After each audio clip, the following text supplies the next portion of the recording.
Hello everyone. Am I live? Let me check the YouTube channel and make sure it works. Hello everyone. Can you see me? Yeah, I'm live. I can see myself now on the YouTube channel. So hello everyone. Welcome to the open mic episode. I think this is episode 5. So this time round we will be open to Telegram. So DPA Telegram channel. So if you are in DPA Telegram channel, you will see the link in the DPA Telegram channel. Then you can actually join this stream to chat about today's topic. It's still an open mic, so you can actually talk about anything. But the focus will be the annexation of Kherson, Zaporizhzhia, Donetsk, and Luhansk. And also, we can also focus about Lyman offensive. So I'm gonna drop the link. Let me drop the link to the Telegram channel to you guys. Invite link to DPA to my is in the DPA Telegram channel. So yeah. Whoops. Okay, then and have I sent it? I saw someone is in already. Wait, let me switch to pin this message. Pinned, and then so the rules are the same. You need to have a webcam. You need to show your face because this is a live session and you need to be responsible for your own words. So if you cannot show your face, please don't come. I will not put you into the stream. And also please be polite and agree to disagree. And so I did. So there's one guy in the back room already. Please on webcam. Yep. So a lot of things happened today. So hi YxngHxs. So let me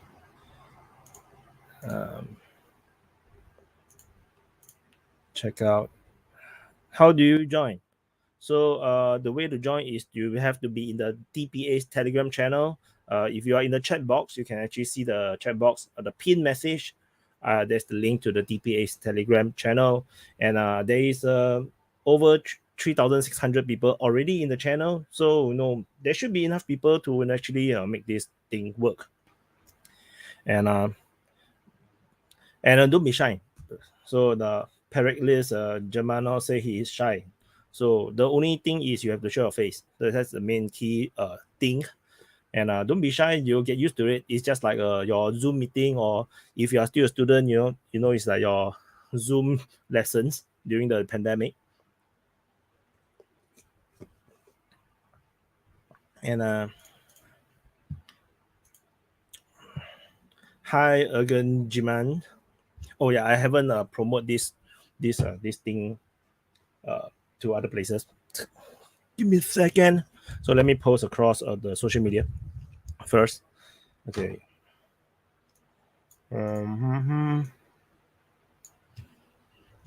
So Twitter.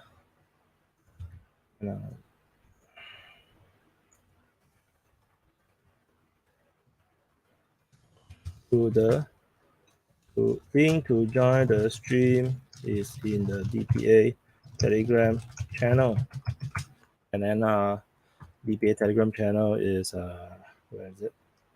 So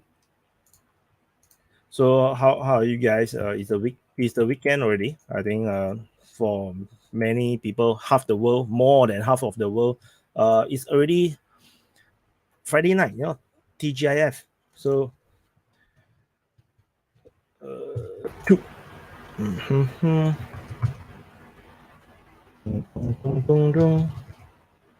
So I need to share this thing here.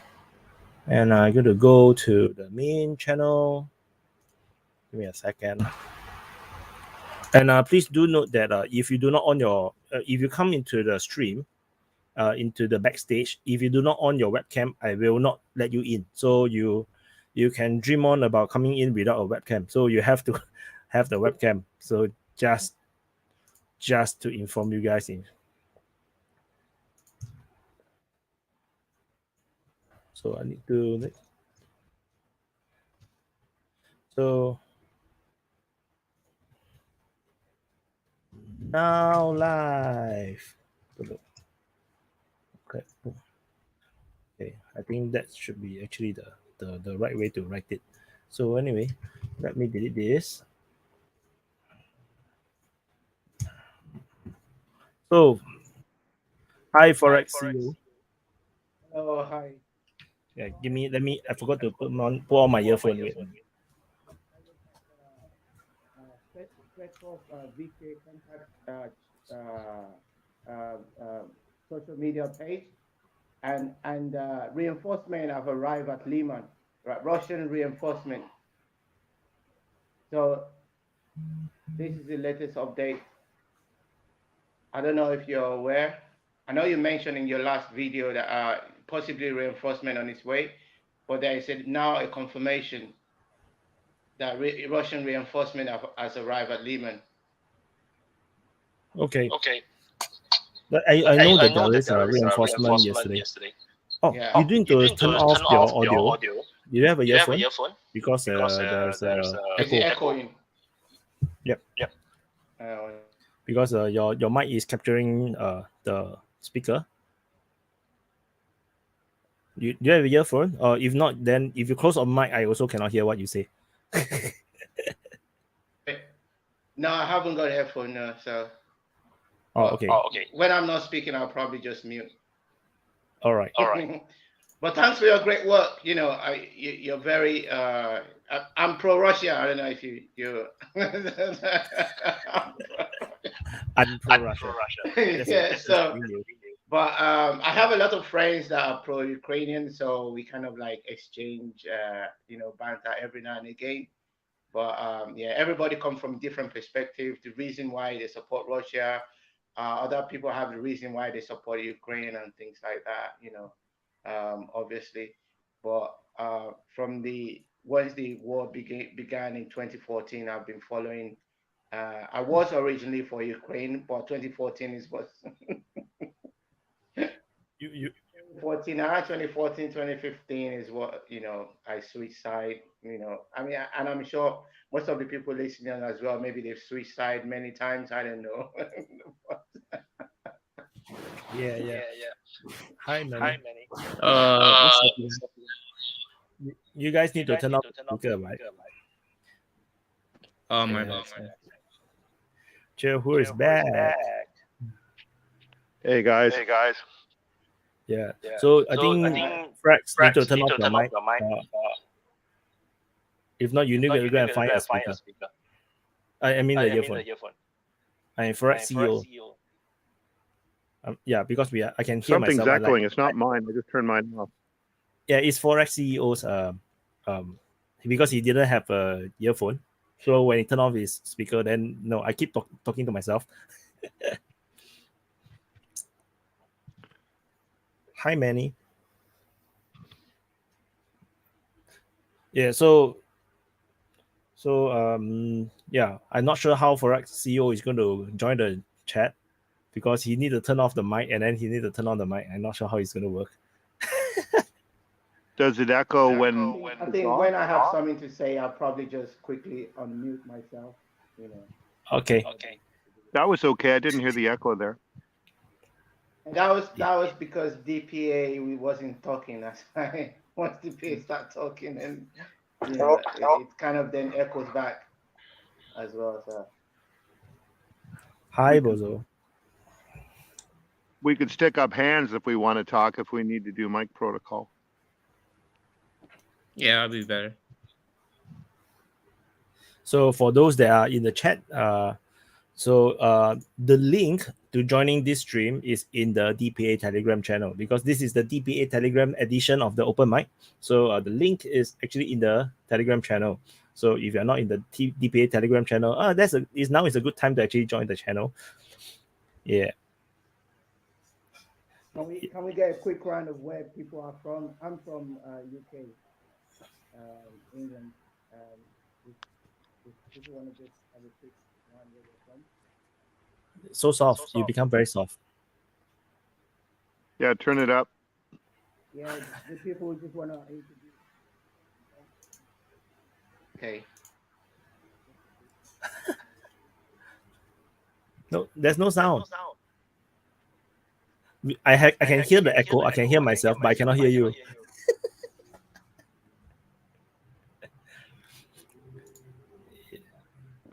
Hello, can you hear now? Yep. Why are you so slow?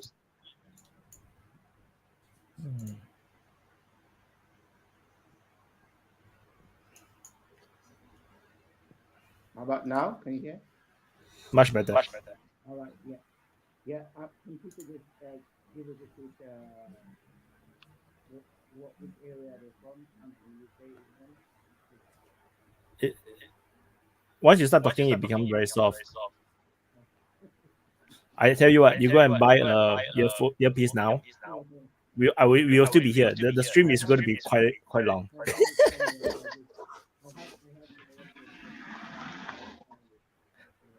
Yeah. Forex CEO, your voice just disappeared. There's no sound at all. He asked where we're from. I'm in Nova Scotia on the east coast of Canada.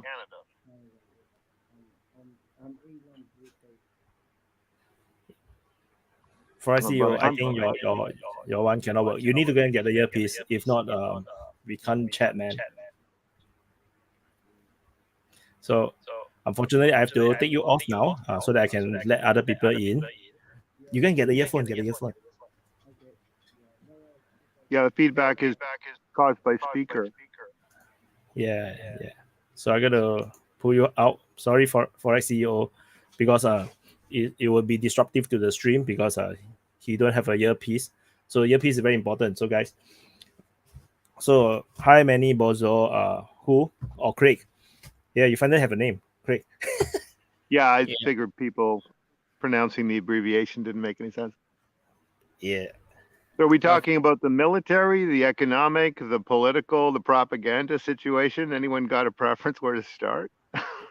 I could start. Honestly, I've been seeing like just today I watched an annunciation of Putin saying that he's gonna be formally annexing the territories of Luhansk, the Donbass regions, and basically the Zaporizhzhia and Kherson areas, basically. And I'm seeing right now that Ukraine is trying to join NATO, but that's highly unlikely, which is kind of dumb. Like when you're in a war, you can't really join NATO right now. So, well, it's against the rules, but also blowing up Germany's pipeline would be against the rules of NATO. So they don't seem to be any rules now. All right, guys, can you hear me? Well, yeah, clearly. Is there an echo? Nope. Oh, okay. I just want to say hi, guys. Hi, Defense Politics Asia and everybody else, and whoever else. Hi. So my question is, because all of this stuff is it seems like kind of unreal that like essentially the West is essentially at war with Russia, and obviously we're dividing the world into two, like the BRICS nations and the West.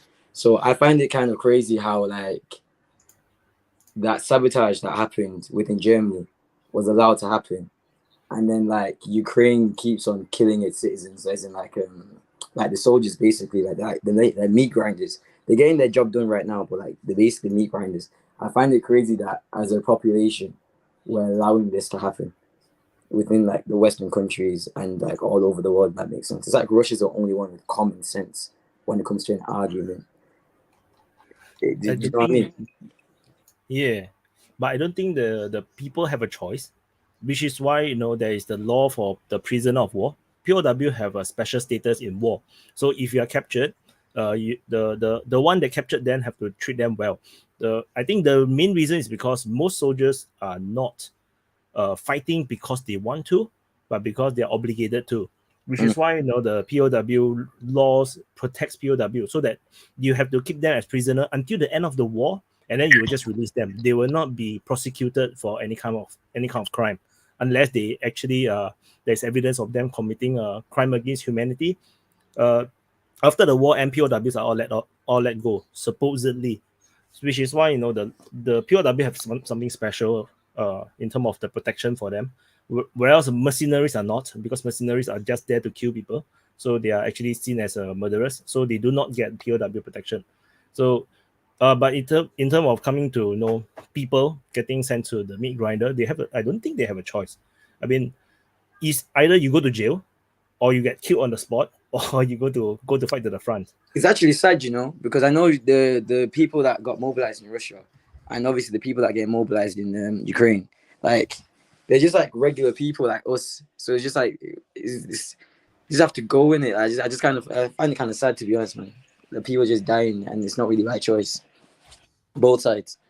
Unfortunately, there's a pretty big loophole in the Geneva Conventions for POWs, and that is when you have two states both claiming sovereignty over the same territory, and citizens from that place end up in one army or the other, either side could consider them to be domestic traitors and subject to laws that are domestic and not to international law. So Ukraine, for instance, has already declared that anyone willingly voting in those referenda is guilty of a crime in Ukraine and subject to 5 years to 12 years imprisonment. Anyone who joins the Russian military, which is now claiming sovereignty in these locations, would likewise be defined by Ukrainian law as a traitor. So if they fell into Ukrainian hands, I mean, technically they're supposed to get a trial, but they won't, because there are Nazi units in Ukraine that just kill people for being expected collaborators. And they actually announce this. They're proud of it. They have cleansing unit. And they also engage on their own side in ethnic cleansing. There's an incident you can look up that happened in Zaporizhzhia or Transcarpathia, where the ethnic Hungarian women were objecting to their men being drafted into the 128th Mountain Unit back in March, April. This was covered in Russian friendly news, but not in the West. And they were illegally put into this frontline unit. And that unit was one of the ones sent into the Kherson feint, and it was completely slaughtered. They had a day of mourning for them in Transcarpathia, and the Western press covered that, but they didn't cover the fact that these were unwilling ethnic Hungarians who were being deliberately cleansed by the Kiev government. So the kinds of human rights that you think apply in war actually don't in situations like this, when one side is explicitly genocidal. And this is unfortunately really common. Saddam put Shia, who were unreliable to his regime, in the front lines in the 1991 Gulf War to get killed by the Americans. And this is unfortunately goes on all the time. And, people accuse Russia of doing the same thing, but I see no evidence of that at all. There's in Pakistan about being pulled up in larger numbers. Erwin Rommel joined the chat. Oh my God. Anyway, don't count on human rights to protect you, because no one's really enforcing them in situations like this. So I would just want to inform Forex CEO, who is in the backstage. I have to kick you out of the studio because I can't allow you to join without the earphone. So because there will be a lot of problems. So bye bye. So Erwin Rommel, or is it the Levi? There's a lot of background sound on my end. I'm not sure whose end. I think it's Erwin's. Erwin's one is very noisy. Yeah. Guys, can you hear me? I just joined, so I didn't want to disturb your flow of conversation. How are you doing, guys? Usually the talk is on Friday, isn't it? Today is Friday, right? It is Friday. No, not Friday. Tuesday. Here, anyway. Tuesday or Thursday. Anyways, nice to see you guys. Whenever when I'm free. Yeah. Hi, Erwin, you were in the last talk too, right? but with another name, I think. I don't remember your name. Yeah, I was there. And Bozo Is, too. is Yeah, anyone getting that echo? Am I still noisy? Guys, am I still noisy? Why? Am I still noisy? No more. Not noisy You're anymore. okay. You're okay. Okay. Okay. What's up, guys? So, anyways, well, guys. So now that Russia annexed, whether you like it or not, Russia annexed 4 new territories. The southern, the balls on southern. Putin, guys. The balls on now- Putin. I wasn't thinking he question was gonna do it. Now the question is, what's next? Because technically now Russia sees it as its own sovereign territory, and once its own sovereign territory gets attacked, they can officially declare war, and they don't give a shit anymore. So No, I don't what do you think he's think? gonna. I don't think They're he's not gonna gonna declare declare war. They're not I think he's declare. gonna send the conscript there to defend it. Conscripts? He's gonna send I the don't conscript to think- defend it, It's and then not he's gonna send the conscripts, professional it's army to finish off the Ukrainian army. That's what I think. I Probably think that's what's we gonna should happen. I think we should give Russia more credit here. I don't think they're like Ukraine that they'll send their conscripts in immediately. Yeah, they don't do that. Man. Yeah, They just so don't do that. at this point in time, and we can see that they're putting in troops in Belarus. So I think the attack is gonna come from the north, somewhere from there. From my view, I don't think Belarus wants to risk it. It's not worth it. I'm for not them. saying Belarus army. I'm saying the Russian army is using Belarus as a staging area. It is It a has before. possibility, but Yeah. if that happens, it's a sign of major escalation. No. Before, No, because that's at the bad. beginning of the war, in February, There were Belarus was the yes, staging area. Yeah. You're right. Yeah, but They want- don't take the placement of the conscripts as a sign of where the action's going to happen. Russia is not stupid. They have got over, I don't know, something on the order of maybe almost 1 million professional soldiers in bases like Murmansk, Vladivostok, Kaliningrad, Rostov, and Craig, they can Craig, no. replace those troops with conscripts. Craig, Yeah. excuse me. Russia doesn't have a million professional army. They don't. They have barely something like 300 to 500,000 professional force. And the number is You more are likely very 300. wrong. It's just not true, my friend. You're That very depends on how wrong. you define professional, though. They have Well, more than that. well, it's questionable how much it really is a professional army. So how the Russian army is conducting itself. Okay, but can we they're- agree they have at least 300,000 in places like Kaliningrad and Vladivostok that they can replace I with would conscripts? say I would say they now conscripted more than 1 million people. At least. Okay, so you put Why? At Why? least. Yes. Yeah. Yes. What's the Why? number on the ground? What's the number on the ground in The Ukraine? official number on the ground Official currently, number? it's currently before the conscription it was about 200,000. Before No, the I'm war, not asking. Yes. I'm For asking Ukraine, how many for Ukraine or How- Russia? For both. boats? Yeah. So okay. Ukrainians. Including the Donbass forces, or not including them? Not Yeah, so including Ukraine Donbass. started off with around 250 to 300,000 troops in the beginning of the war when it just started. That's their regular army. Yeah. And then they proceeded to do mobilization. And reportedly, they have 700,000 troops in total after the mobilization. But I think it should be around 1 million, not count, including the people who have died and or get seriously injured is out of action. I think it should be 1 million would sound more or less there.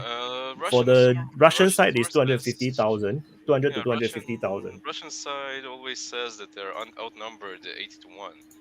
So there's 8 Ukrainians for each Russian. To be fair, actually, Russia has admitted the faults in the mobilization, which is actually, in my opinion, the West sees it as like that they're doing bad in mobilization. But I see this as a good signal that Russia's actually trying to change their, like, this is the first mobilization they have done since World War II. So they're trying to fix the problem before. I'm not sure about that. There was Chechnya and there was Georgia. No, Georgia. Chechnya didn't mobilize. In Chechnya, did they mobilize? No, I don't think so. They had So 60,000 from troops in the Chechen war.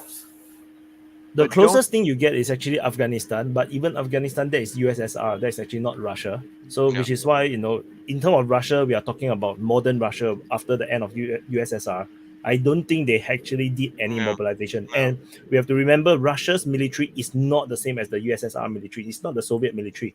So, Right. Soviet military is much bigger and much more organized. Russia, when the collapse of Soviet Union, their military is actually in shambles. Which is why, when the Chechen situation came out, they are struggling very, very hard. Actually, they are struggling so hard to actually deal with the Chechen forces, and then the Chechen uprising. And after that, the Georgia one is also, they actually did not have it easy. They are actually trying very hard, going against what they actually have. There we saying that the Russian soldiers fighting in Georgia in 2008 were looting Georgian soldiers because they had really good equipment, American equipment, NATO equipment. They did, yeah. The Russians just had shit World War II equipment. No, not really, the 60s equipment. 60s, 70s. Yeah, 60s, 70s, most of the soldiers. They just looted the Georgian soldiers. But times have changed right now, I think. They modernized quite a bit when Shoigu came to power. Yes, Shoigu is a very close friend of Putin. Top five, and they really revolutionized the Russian army. Okay. There were quite a bit of problems in the Russian army before, and they invested quite a bit to, first of all, improving the conditions of the soldier. Now it's a professional army. You must serve. I'm not remember exactly how much you must serve. It's 2 years, I think, right? Yeah, right. 2 years. Yeah, and then you get 2 years, and you get a contract which you can sign pretty much like in every conscription army to prolong your service in the army. And get a more professional role. Now, people say, "Oh, they're sending conscripts to the front lines." No, it's illegal. It's illegal in Russia. You can't do that. It's written in the law. You cannot do that. You just cannot do that. Why? You can send conscripts to non-war areas. Okay, to fighting support roles. Okay, that's the law. They cannot send unexperienced soldiers who have not been into warfare into the front lines. They just can't do that. Maybe in some places, maybe the people of the Donbass, because they're not really a military. Maybe now they will be part of the Russian military. I don't know. We'll need to see. But yeah, that's an interesting question. Is the DPR, LPR, and any raised forces in Kherson and Zaporizhzhia now technically Russian citizens on a front line, which is part of Russia? Do they immediately incorporate them into Russian regular forces? What Putin said is that every LDPR soldier that is fighting for the motherland will get the same treatment as a Russian soldier. Yes. Okay. Pension fund, housing afterwards, going to school, things like that. But they aren't conscripts. My understanding. Right? They're volunteers. No, they're not conscripts. They're volunteers. It's a militia. Yeah. So my understanding is that they will be considered. All the militias will be considered as under Russian servicemen. They'll be part of the military, and they'll be accorded all the benefits that the Russian soldiers get. Yeah, he said about the benefits, but not really about their legal factor as a Russian soldier yet. Yeah, but he said about benefits. Not yet. Yeah. Erwin, you were asking me a question. Oh, is it Erwin?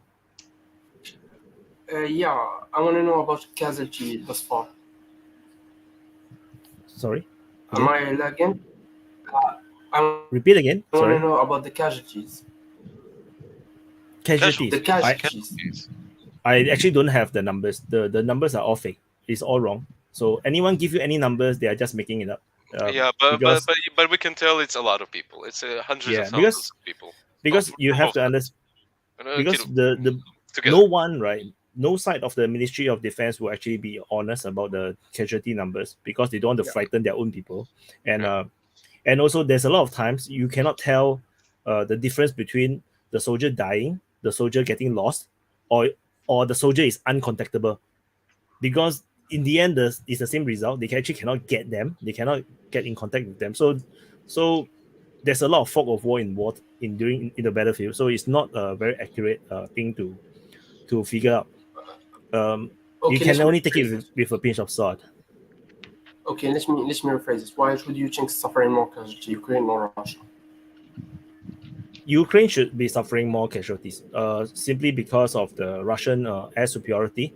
They have, not that they have supremacy, but they have superiority, and then they have also artillery and missile superiority. So when the Ukrainians are in position, any gathering point, they get struck by missiles, they get struck by air force. So it's only until the recent months that the Ukrainians actually got the same capability to do it. So from the MRIS, the HIMARS system, the M270 systems, which then gave them equivalent kind of strike capability. Before that, they have Tushka-U. Tushka-U is actually not at the kind of level that can do the kind of damage to the rear. So It's but 60 it's technology missile. What do you expect? yeah. So basically, I wouldn't say it turned the tide of war, but it definitely gave the Russians a lot of problems in the rear because because they were so safe, so they gathered all their ammos and everything in one place, and then they get blew up.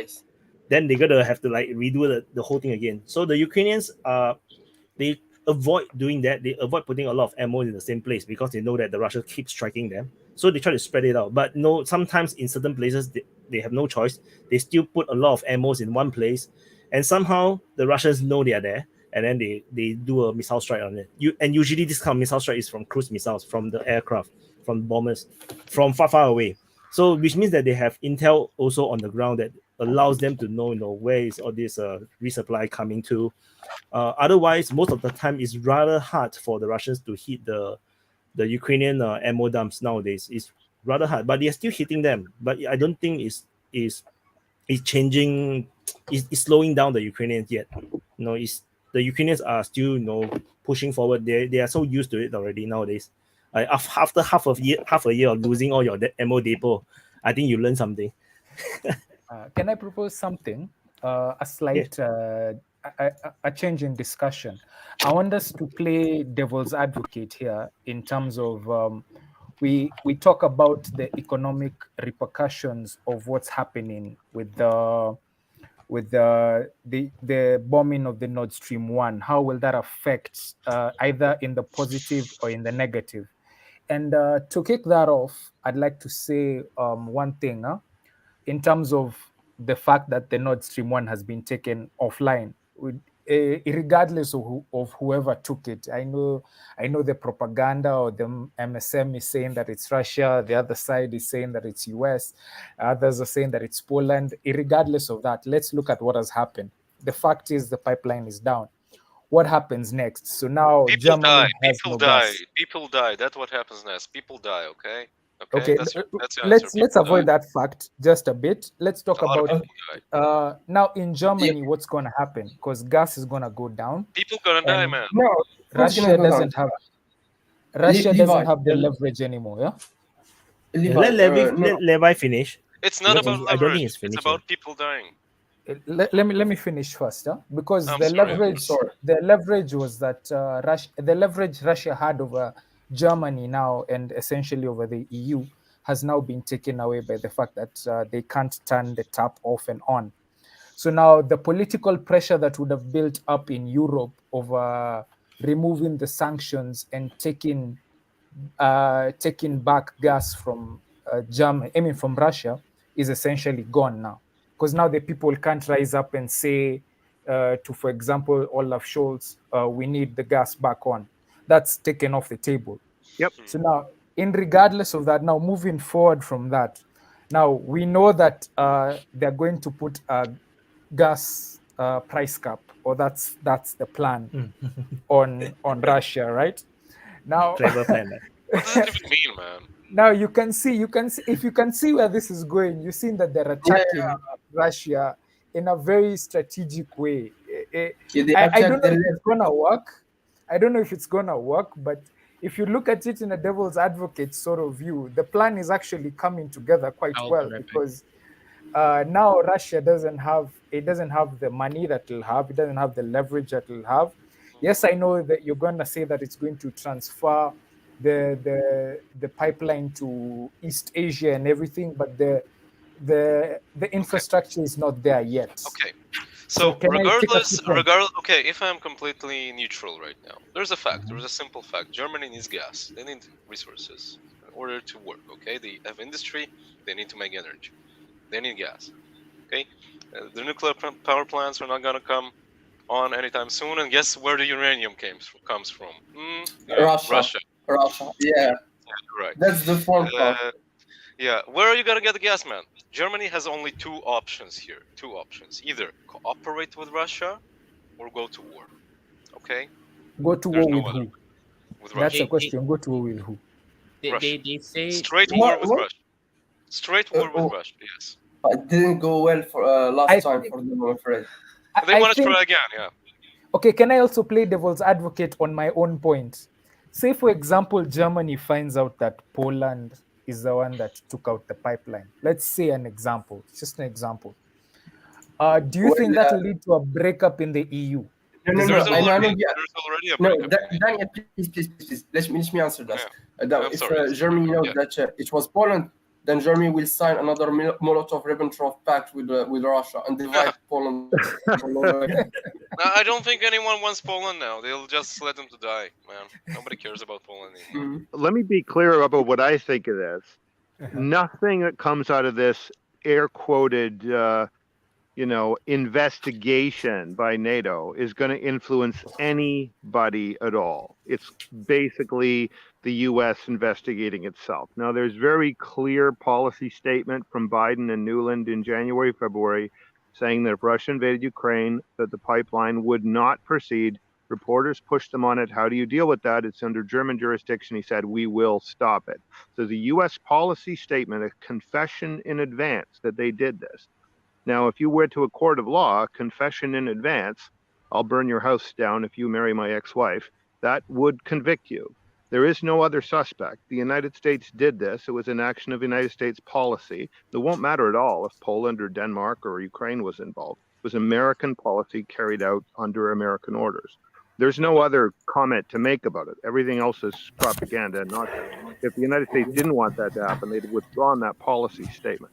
So now the question is, does Germany just let the United States do this to it, cut off its negotiating options, tell it who to go to war with? And, Germany is kind of cowardly. It probably will let the United States make up nonsense like this. But 99% of the world is not falling for it. They know this was American policy and American action for American benefit.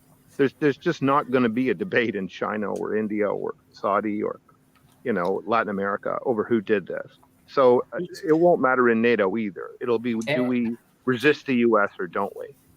And I agree. Fair, actually, from what I'm hearing, they say that they have enough gas till winter. That's what the people in the EU are saying, but they haven't fixed the energy prices in like the bills for like average people in Germany, and obviously somewhere all around Europe, because like when energy prices and bills go high up, the businesses will start shutting down, and that will just basically lead up to a recession. So I don't get what they're trying to like say, but just be honest with yourself. Okay. Back to you, Craig. Just because I like where you're headed. Yes, we know that this U.S. policy was put there in place, and yes, it's an admission in advance.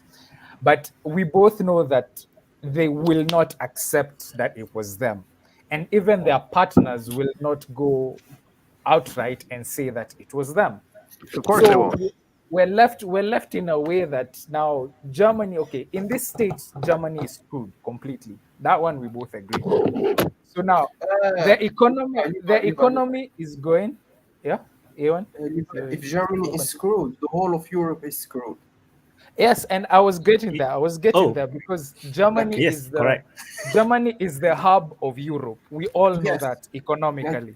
So let me explain a bit more how exactly it works. Europe is a colossus, but its foundation is very weak. Europe is what we call a redistribution program. Germany is pretty much funding the whole of the European welfare system, alongside the United States of America. If Germany collapses, the entire welfare state collapses, and then you're gonna have a bit of a revolution. Bye bye. Hello.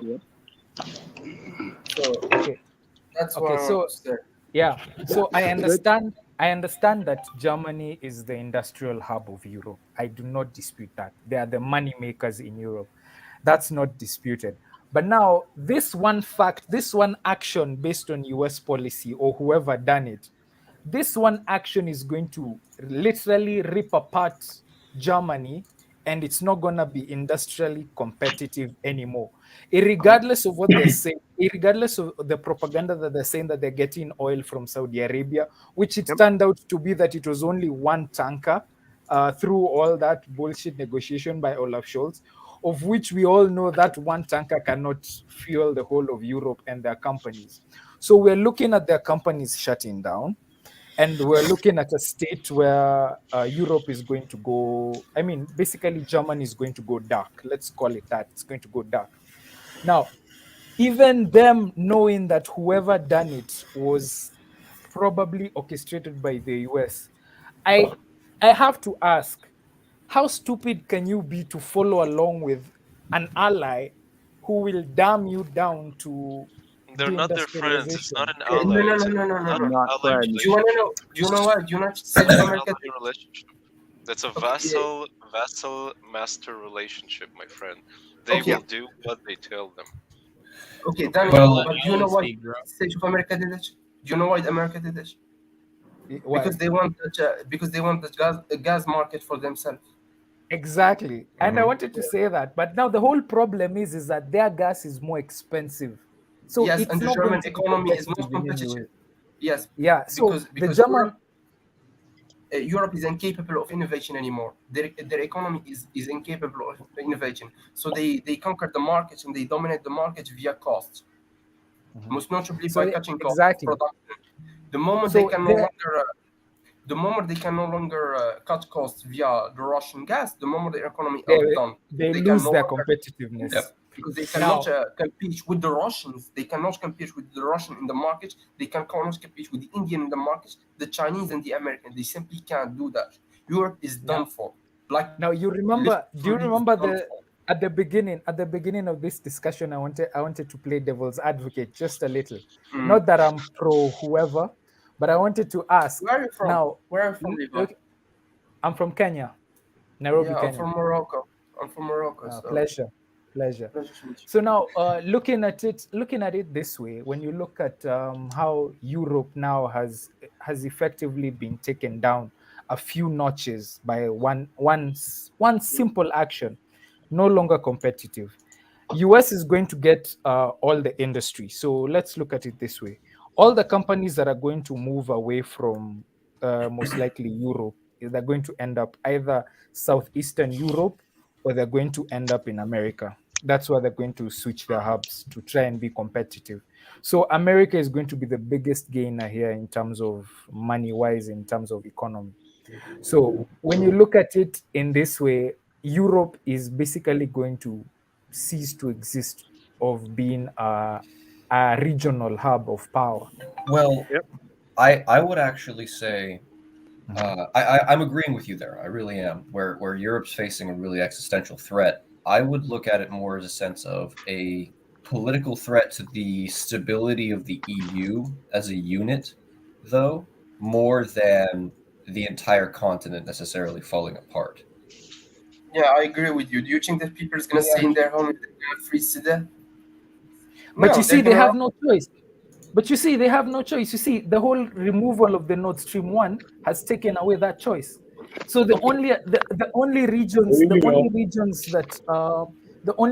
that are going to say that we want to steer clear away from this are, for example, Poland, Hungary, who else? That are going to Italy actually can also say, because I don't think Italy was literally connected to the Nord Stream 1 or Nord Stream 2. It But was you can secondary correct. pipes. Yeah, it was secondary pipes, yeah? So Yeah, you can yeah. correct me if I'm wrong. Italy can source the gas directly. And I think they've also been avoiding the sanctions put on energy. Italy has been doing their own thing. Italy's pipe is coming from Turkey. Yeah. And Or it's from it's the Turkey, the one from Turkey, Russia, if I'm not I think mistaken. Bulgaria, the one Yeah. that's passed through Bulgaria. And that one, and I think that one is also being threatened. The Turkey one. I read an article that it's being threatened. I'm not sure whether it was propaganda, whether it was fake news or whatever. I don't think that Erdogan's gonna let that pipeline that's Don't literally worry, America did it. So as far as the political ramification of this, I think that like what we're gonna see, we might see the first real right-wing political party seizing power in Germany since Adolf Hitler. The Alternative Party of Germany might win this election if shit hits the fan there in Europe. It might literally win. We saw it in Sweden. Sweden was one of the most progressive country in Europe. Is now the model for right-wing policies. Well, so there will be a shift. That's something we need to talk about, right? Levi mentioned playing a little bit of devil's advocate, right? Mm-hmm. We've already discussed, and I think generally we can all agree that most of Europe isn't entirely independent when it comes to their interactions with the United States. I don't know, maybe you guys agree, maybe you don't. Personally, I would agree most of Europe is vassalized. The question is if internal. No, we need to specify which European nation are vassalized to the United States. That's what I was going to do next. That's the next thing I want to cover. So let him finish. Thank you, Wyatt. So just generally, right? We've got Italy and we've got Germany. We have possible political movements in these countries, right? That would move them much more internally and pushing everyone externally away. The question is, how would the U.S. react to this, right? And maybe you guys want to discuss it, but personally, if I was sitting here and I'm the U.S. and I'm watching my slight grip on the Central European nations kind of slip away, the very first thing I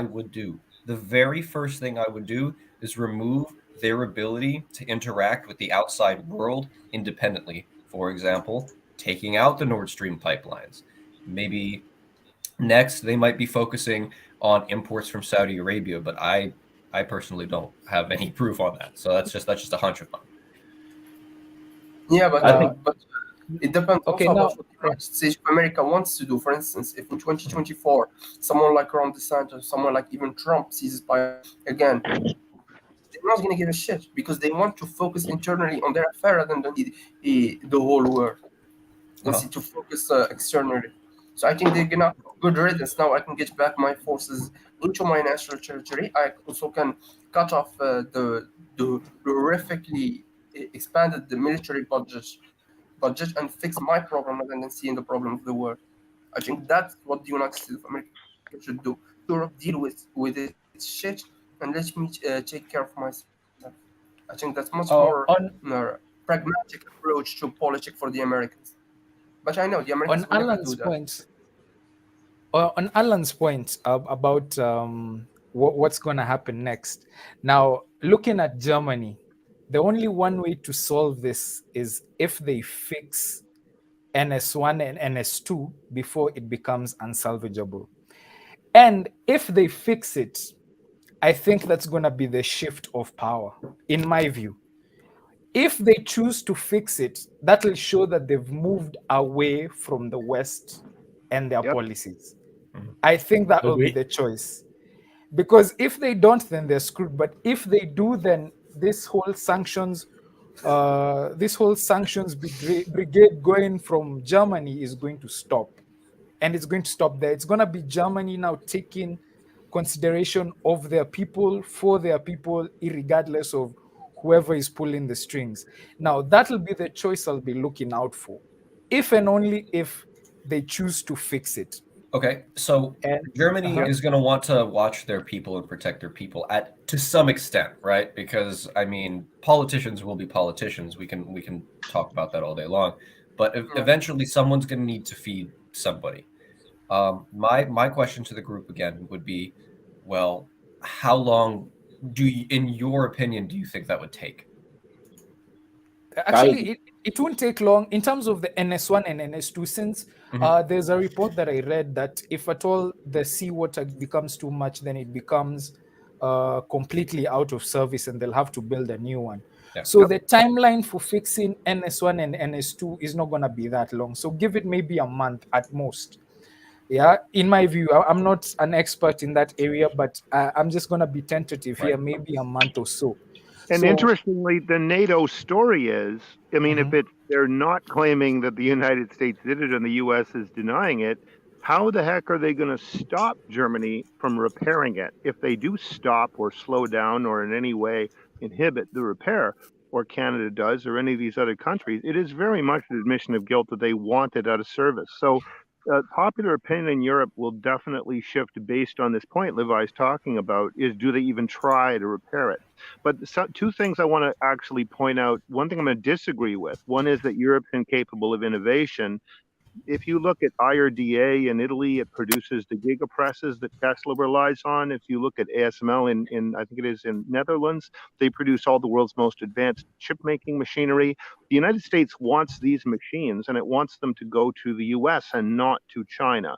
So basically, Europe is a prize in innovation and industrial engineering terms, and they want it as a vassal state.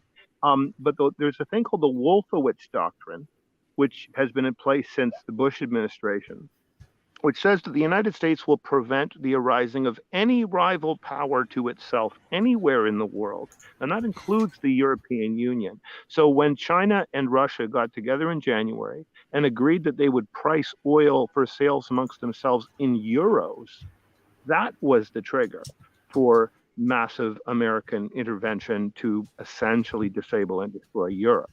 I mean, China and Russia were ready to help Europe become kind of a rival to the U.S., and the U.S. essentially decided that wasn't going to happen, and with the consequences we now see.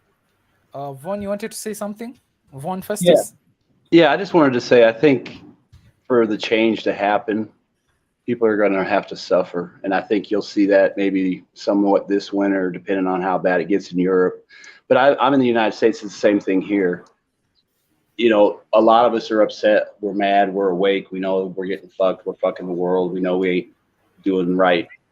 And, but a lot of people, it's like, it's not going to happen until they suffer. Like, you don't have no choice. You know, it's like, you're going to have to literally go out and steal food or kill a motherfucker to get some food, or, you know, like, especially in the cities here. I mean, in 3 days, like if the power went out in New York City, the place would be fucked. And I think, sadly, Europe's not going to change and break away in Germany or Italy until they suffer. I mean, it sucks, but they're going to have to suffer. I mean, they're going to, because if you look at the attitude of the West, like the liberal West, like Biden and the people like him, you know, they're not even in reality, and they always think everything's fine or they can make it better, and they don't really suffer like working class people do. And I just don't think they'll keep doing the same stupid things they're doing and doubling down while it gets worse, and then it's just going to break, because at a certain point people are going to be done suffering, and it won't matter. It may take longer in the United States, which I think it would, just because we're farther away from it, and we could easily become energy independent and, you know, stay warm and cook our food. Whereas, you know, with what the United States did the other day, they pretty much fucked Europe, and they pretty much gave them a choice, like, you're either with us or you're on your own. That's the way I look at it, and I don't think those people realize that yet. Yeah. Vaun, what do you think about the energy situation in the U.S.? So they're using the strategic petroleum reserves. Why? Like, why can't they drill for more oil? Can't they drill for more fucking oil? Did they run out of oil? No. That's like one of the things I don't get. We took out the pipeline. Did they run out? Did they run? They ran out. That's the basic explanation. They just ran out. No. What I'm saying is, but look at how we cut off alternative supplies to Europe so we can supply them. But at the same time, this administration has completely shut down our oil industry. It's like, how are you going to go out and supply people when you can't even supply ourselves? And it was like the strategic reserves. That's designed like if we went to war with China, or like back in the old days if we went to war with Russia. Oh, they're going there, man. They're going there. Well, here's can I say something? The whole thing is they're draining that reserve to artificially reduce the price here, and that oil should really just be sitting there. It's there for disasters and wars. It's not there to get you some votes because you dropped the price 5 cents. And the problem is the amount of oil they have to take out to even drop the price by, it's like a couple of days worth about the amount we use. So again, it's another short-sighted policy we're doing. It's like take out the pipeline. Now you're pretty much guaranteed that Europe is either going to go with you or go with Russia, or something really bad and catastrophic is going to happen. Can I It's play like devil's You see, advocate? America is a net energy importer. They import 20 million dollars a month, I think, or something like that. On Daniel's points, well, Daniel, on your point on the strategic oil reserves, I think we need to look at something here. Everything is ruled by money in this world, whichever way you look at it. Well, depends how you find money, but okay. Yeah, so let's look at it this way, and I'm going to play devil's advocate here. You can correct me if I'm wrong, any one of you. So as the point of the strategic reserves, as to why they're not drilling for more oil. If you drill for more oil, that means you're increasing production levels, and that means the price is gonna go down. By not increasing production levels means you're keeping the price up. You're keeping the price up, and you're producing the same amount, but you're getting more for it. And the other thing is too, they're not getting anything because they're not selling their oil. They're importing oil. Okay. No, because they're going to become the supplier of Europe. But a lot of they're not an exporter of energy. The U.S. is an importer of energy. But there's two things. The U.S. before this administration, the United States was energy independent. Yeah, we export. It was not for long, but we were energy independent. The moment our new administration entered the White House, we had a policy enter, and a major pipeline for the export of oil was shut down. Not only that, but there was a plethora of other policies that were initiated that basically hamstringed ourselves from exporting oil. And the second point I wanted to reference is there was a couple minutes ago, I don't remember who said it, but someone said, what's stopping the U.S. from keeping Germany from repairing the Nord Stream pipeline? And what's kind of like, that would like confirm to everybody. They can just simply do this by force. They don't give a shit. That's what I was going to say. Yeah, they could just park a ship on top of the site. Look at the propaganda right now. I don't want to say propaganda. Look at the news agencies right now, right? Russia did it. Russia did it. Russia did it. It doesn't matter if we did it, right? We can just convince everyone that someone else did it, and that's the end of the conversation. And you just can't keep doing this. Yeah. You can only convince the population in the propagandized NATO countries. No one in China, no one in India, no one in Africa, no one in Latin America is going to buy it. They're not buying it. For the time being, right, within the United States and within Europe, those are the people that matter, because those are the people that have the ability to change something about it. And they don't have any other alternative source of information. Please note that. I don't see the number. Banned all alternative sources of information. So the only information coming out to the majority of the masses is that Russia did it. But even with their crap information, 60% of Americans right now, 60%, according to polls, want a negotiated settlement in Europe and do not want the war to continue. Now, they're not going to get what they want because the U.S. is an oligarchy and not a democracy. 73% of Ukrainians thought they were voting for the Minsk Accords when they voted for Zelensky, and they're not getting what they want. So I agree with you, the majority opinion isn't ruling here, but I don't see those numbers going down. The number of people sick of the conflict, sick of the harm, sick of the risk is going to increase regardless of propaganda. And what we're seeing here as a pattern, what they're trying to do is what they did in 9/11 with Saddam. I mean, nobody talked about Saddam in the first 3 months after 9/11, but when it became convenient to try to link him to 9/11, Americans were heavily propagandized that he was somehow behind it, to the point where most Americans believed he was, and then they were able to invade Iraq. They're trying to do that again to justify attacking Russia for something that Russia clearly had nothing to do with. And they think they're going to get away with it. Now, can they? In an age with much more internet access to information, where the US and UK are relatively less powerful than they control the internet. Of course they can. They control the internet. But they don't. They only control their internet. China has its own domain services and can run its own. When was the last time you surfed the Chinese website? They can send another sub out and just snip the lines for whoever they want to fuck with. They're not doing it very systemically. I mean, now. that's what we'll do. I mean, that's what the United States government will do. As this current government will do, they'll go out and fuck with whoever they want. Obviously, they don't care. I mean, everyone knows who fucking did the pipeline. and they're sitting there going, "Oh, it wasn't us, it was the Russians." It's like, yeah, okay, whatever. What you gonna do about it? What you gonna Yeah, do about and the other thing is they're so, like I said, again, it's short-sighted. I mean, what are you gonna do if Putin decides to cut the fucking bank lines between Europe and America for a day or two? I mean, it don't take much to fuck us up because we're so fucking hyperextended and so fucking stupid at the top level that it's just. I've heard it described like this. I've heard the United States. I've heard the United States described, at least the Congress, right? The decision-making locations. I know some people would disagree with that, but just bear with me for a moment. I've heard the Congress described as no matter what percentage of the U.S. population wants something to happen, right? This is a point back to Craig's point about us being an oligarchy. No matter how much, whatever the percentage of the population wants a vote to pass, let's say it's 90%, it does not actually equivalently mean that there is a 90% chance of that passing. It's the study completed, I believe it was 2011. I'll see if I can link it in the chat. That probably guarantees it won't pass. Right. The average, not the average, the almost consistent pass rate of any bill, no matter the likelihood, whether it's supported by all the people or supported by literally no one at all, is about 35%. Now, I could be wrong by 5 or 10%, but that's from what I believe it was. It was about 35% for any bill, for any reason, at any time. So no matter the population support, no matter the popularity in Congress.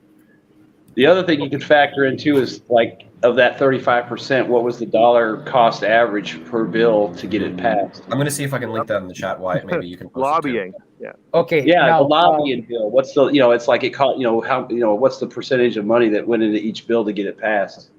Okay, now at the beginning, I wanted us to play devil's advocate and say, let's take the side of the West and see their plan, what kind of plan they have. And in this one, I was talking about the price cap, the gas price cap,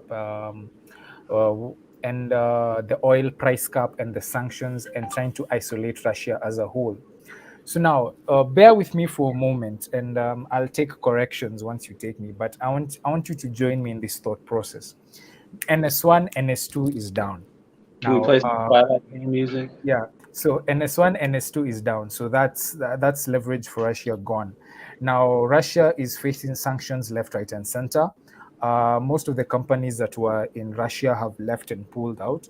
Now, anybody who says that Russia hasn't felt the sanctions would technically be lying, because you can't have that much of a lot of production and exports being left out and you say that you're not hurting. So yes, they're hurting, but I wouldn't say that they're hurting in a way that it's going to be a whole economic collapse.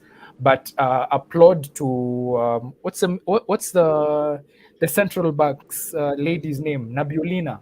Congrats to her. I really adore her for how she's kept the economy up in Russia. Brilliant economist. Yeah, actually. very brilliant. So now, moving forward, now when we look at it and we look at how Russia has pivoted to Asia, and now when we look at it in Iran, who was supposed to be a partner, now they're having problems. Yeah, we look at Turkey right now, and Turkey, who was supposed to take the new banking system, the Mir system. 5 out of 5 of the banks that were taken up are now being threatened by the US.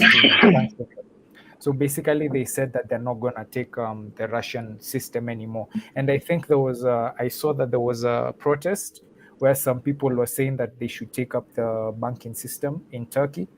So now that means that they're slowly trying to cut off Russia at the knees. I don't know if it's going to work, but work with me in this thought process. So they've taken out Iran basically as a threat with these protests that are going on in Iran. So Iran has its own problems to deal with back home. So they won't be basically as invested in Russia as they would be if they were at peace. Now, looking at it now, the next person they're trying to woo is India. Now, if India gets on board, then that's going to be a whole lot of problems for Russia, because I don't think China is going to get on board with all these things. But if India gets on board, then it's going to be a very big problem for Russia. So can you, now, in this devil's advocate scenario, now, can you please take away the discussion on this, on what might be likely to happen? I would like to, if we're playing devil's advocate, right? You mentioned something about how the U.S. is playing their hand and playing their leverage. Is that right? Yeah. Yes. The way I would look at it is, again, I would say, well, first I got to ask, who are we playing devil's advocate for? Who are we against? We're against, in this scenario, we're against Russia. Okay. In this scenario. Okay. So if the U.S. is trying to spread its hands here, right? If you're looking at how America would want to interact with a lot of international bodies, you would look, as you said, as India. But the thing with India, playing with India, you'd have to first help them basically push themselves as far away from China as possible, right? And the first thing you'd want to do there is their water independence.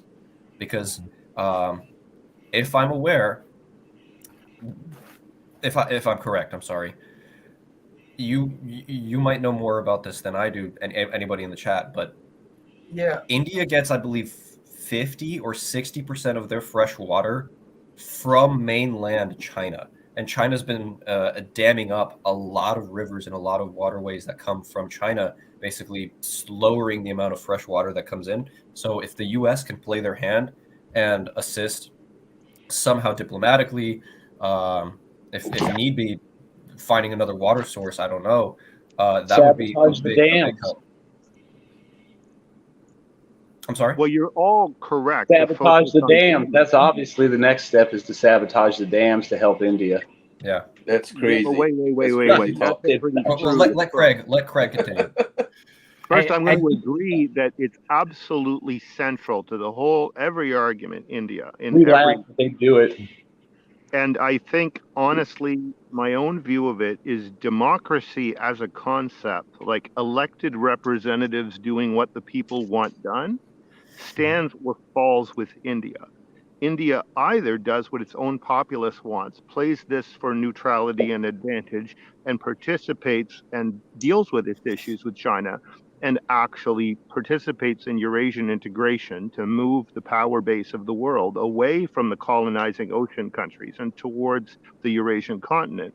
Or it does what the United States and Britain want it to do, which is become an oligarchy, ignore what the vast majority of people want, betray essentially the vast majority of its citizens by making it as dependent as Europe is on American help, and aggravate the conflicts with China, which are of no benefit to anybody who doesn't want to sell weapons. The issues with China are tiny. They can solve the water problem. They can solve the border problem. Their issues with Tibet are manageable. They really don't have big issues with each other. And the only reason I think they have any issues with each other is because of American, quote, intervention. Craig, can you say that again? There was a bit of feedback on somebody's mic. I don't think you were very easily heard. I don't know what. I just said the water issue in India. The water issue can be managed. I mean, we live in an age of radically improved water management technologies. Radically improved. I mean, you don't need the water to grow the food you used to need 10 years ago. And India is doing water conservation projects on a massive scale, like solar covering all their canals. Like, water is not a pressure point, regardless of the nonsense. Very heavily in desalination technologies. I didn't know that. With Israeli companies, yes. Okay. Alan, even if the water is an issue, I remind you that Russia lives in the Arctic Circle, which has the highest level of fresh water in Europe. So they can probably ship that off to India. As far as you got to remember, I'm playing devil's advocate here. I'm trying to see how would the US be able to manage. This is a whole devil's advocate situation. Bulk shipping of water is not a thing. It will never be economic compared to just preserving in place. Okay. And you just have to be totally unaware of agriculture technology to even talk about that. The methods in place now are using 1/4, 1/3, 1/20th the amount of water to grow exactly the same crops now. Right. There's no water issue at all, except I'm not much into the agricultural sector here and how water usage is, so I will admit that's not my master point, but it's interesting to hear you guys talk about it. It's interesting to hear you guys talk about it.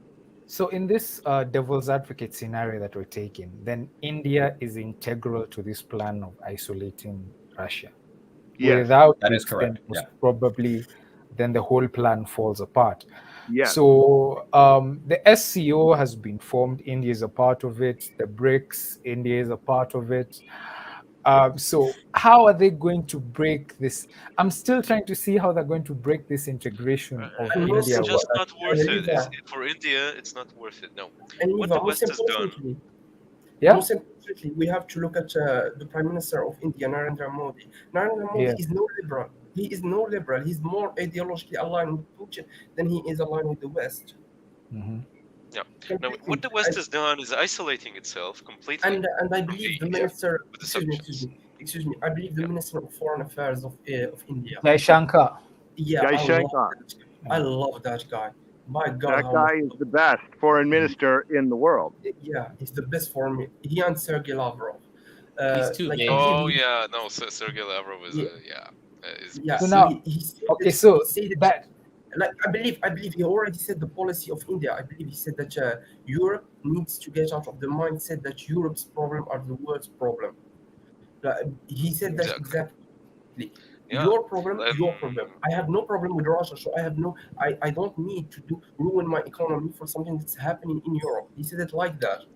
So You see, Lavrov recently referred to the West as the golden billion, and it's a very interesting reference. Actually, it refers to a lot of like the conspiratorial things. A year ago, Lavrov, Putin would not be talking about Brzezinski, for example. They would not be talking about Brzezinski, okay, about the Grand Chessboard, the conspiratorial things, okay. Now they're just openly stated. Okay, you want to know what's happening? Go read Brzezinski. Okay, okay. It's the playbook. It's the playbook. It's been acted out like this for decades.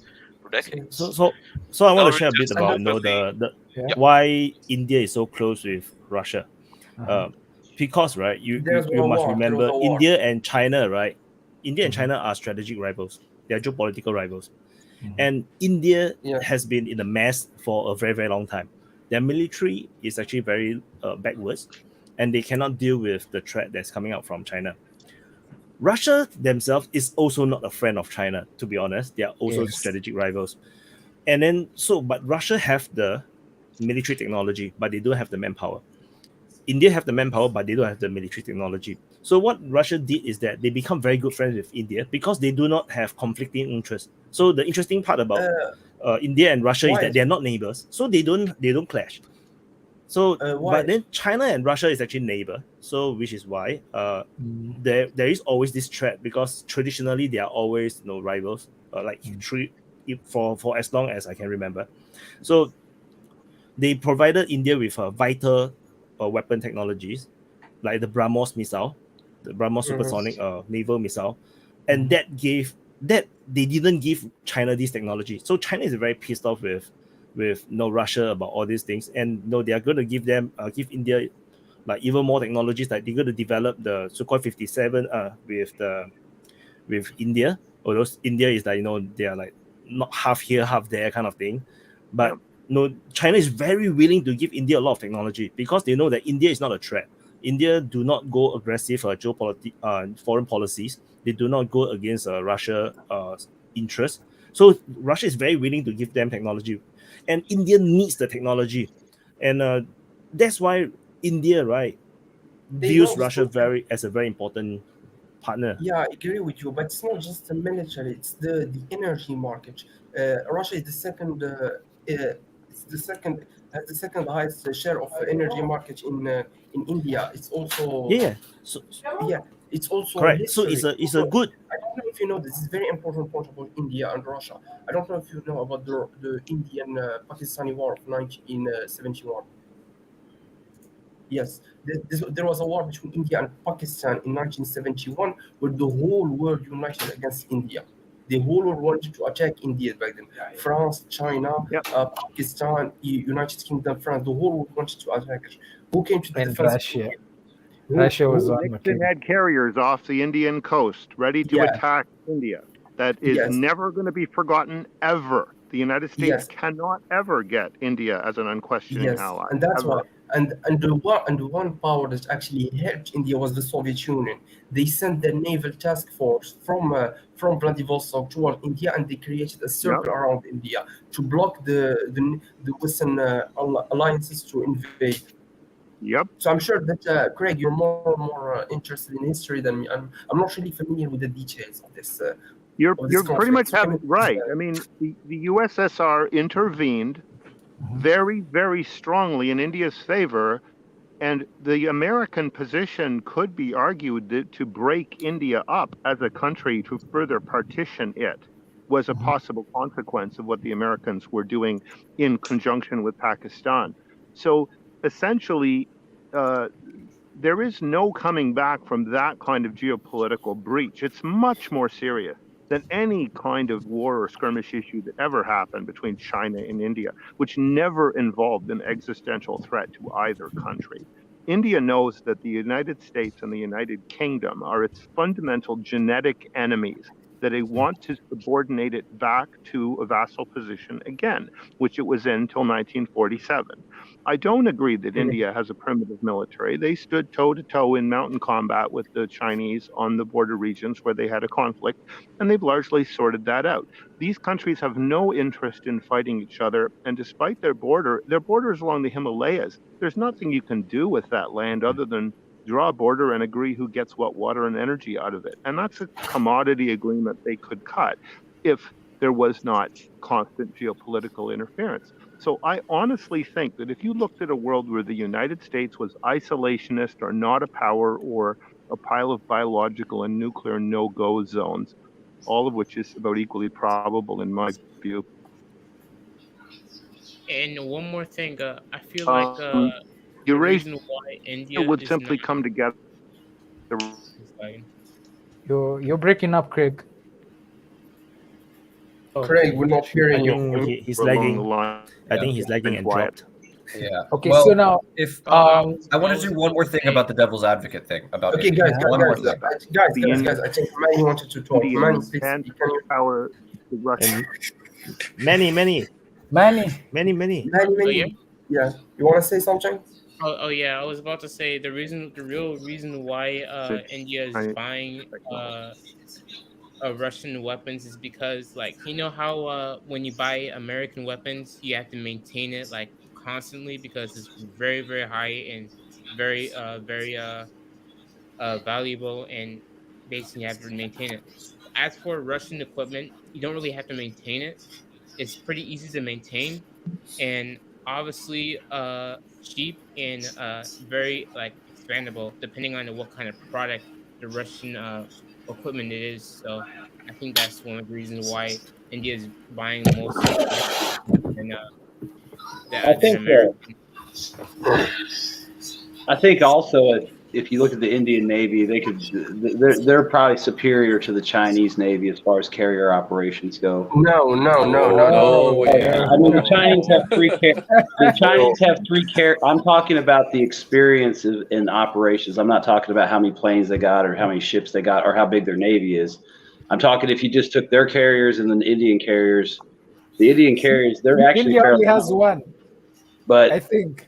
Then again, the Chinese Navy's going to shoot so many fucking missiles at them, it won't matter. But I mean, I'm just saying their carrier operations are actually pretty decent. In fact, I believe during the Obama administration, we did an exercise against them, and they actually were able to penetrate the carrier screen of the United States Navy and simulate a hit. But also, I think carrier strike groups are only for offensive operations. China doesn't care about offenses. Yeah, and that's what I'm saying. Their Navy cares about defense. Yeah, and the same with the Indian Navy. They're pretty much defensive. But I was going to say, I think the Indians could resist the United States a lot longer than they could Russia because they're already pretty well integrated with Russia. They just bought Apaches from us, so they do. I think the United States, they can play both sides. Like, they're probably going to go with Russia, but they could play us longer as far as us not reacting badly to them and like sanctioning them or something, because it's like we'll pretty much do whatever we got to do and put up with whatever we got to put up with. I think we've got a chance with India, and India probably knows that, so they're happy to get those Apaches and whatever help we can give them. But I mean, they're doing joint projects with the Russians on one of the flanker programs and stuff. So it's like, I don't really think the United States has a shot unless they do something. That may be India's interaction. That may be India's interaction with the United States. But what if we think shorter term? Again, no master in this in this topic, but I have some knowledge, or at least an opinion, I would say, on the interaction between Pakistan and India. Do you think that conflict could be leveraged to create, I guess, a flashpoint for further escalation in the region? It wasn't it what I think it was in the news just recently when Jaishankar was talking about it. He said that the whole point of US telling that selling F-16s to Pakistan in the case of actively fighting terrorism in the region, everybody knew what it was about. And I remember Jaishankar highlighted it, that it wasn't really about terrorism. And everybody can see what is happening, because even in Pakistan, when what's the prime minister's name, the one who was ousted for not being pro-US? What was his name? The Pakistan one. Imran Khan. Yeah, Imran Khan. Yes. Imran Khan, when he wanted to move away from, when Imran Khan wanted to move away from the US, then boom, he was ousted, and that was it. That was that was the whole plan for the US coming together to destabilize India. That is going to be their front. That is going to be the front that they're going to use, and Indians know this, and they literally, you can hear them even in the when S.J. Shankar is talking about it. He knows what is happening, and the fact that I haven't watched it, but I think there was an interaction between Jay Shankar and what's his name, the foreign minister for US. Blinken. What's his name? Blinken. Yes, there was actually an interaction recently. I think 2 days ago. I'm not quite sure, but I haven't watched it. But I would really like to see what was happening in that scenario, because that would have been that looks like it would have been an amazing discussion. I'm telling you, I bet it was a pile of threats, is what it was. Like U.S. officials are onto something. I'm telling you, I don't trust them at all. Who? Yeah. What about Victoria Nuland? I was always wondering about it. Like, what is wrong with her? Is she like a lizard person? She's fucking sick in the head. Yeah. What's about this New American Century Project thing? What is this? What is this? They want to make the whole world transgender. What do they want? Can somebody simply explain to me? Can somebody simply explain to me, like I'm stupid? What do they want to achieve? Like, what is the end goal here? Well, next year all of us will be having long hair and makeup. No. Next year, right? No, We're no. all In on this street. seriousness, You're in all on seriousness, makeup. you want a very simple, basic explanation, right? Yeah. What the fuck, man? Okay. Step one is We're all saying that. Is to ensure, at least for the next 100 years, 120, I think is the actual listed number, that the United States will unquestionably be the world dominating power, or the superpower, through any means necessary, whether it be war, economic warfare, or anything in between. Now, that's the very, very simple explanation, but you have to think about the consequences of what that could cause. I think the other thing you need to factor in too is the people that are pushing this agenda in the West and in the United States. The wild card is they'll do anything they can, and when they get told no, they're going to throw a fucking tantrum. And the problem is, they throw a tantrum, they got nuclear weapons. Yeah, Drew. What are they not willing to do is what we should be asking. I mean, really, it's fucking scary. I think you have to look a lot deeper on this question of what they want, because the first thing you need to understand is the U.S. is not a democracy. It's ruled by companies. Right. I just tried to stay on the surface. That's all. I didn't try to go. Yeah. So if you the image we put out.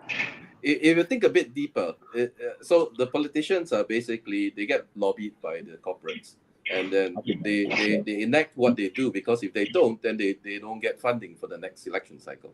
So they are ruled by their corporate overlords. So what do all these corporate but the elections don't matter. It's just a show. It's just it's just a show. So exactly. So elections don't matter, man. So you see, the people of the United States are also not. They are not in power. It's not a democracy. They don't hold the reins. It's not a democracy. They so don't care therefore, about exactly. So the corporates, they are ruling them. Are they from the US? Not really. They are just people with money, with power, who have chosen the United States as basically their base of operations. Because number one, they are the richest country in the world. Number two, they have a huge military. And number three, their political system is so bad that it's so easy to take over. They've done it. So there's this group of rich corporate people that hide behind companies that are basically directing the US. So to answer your question of what are they doing?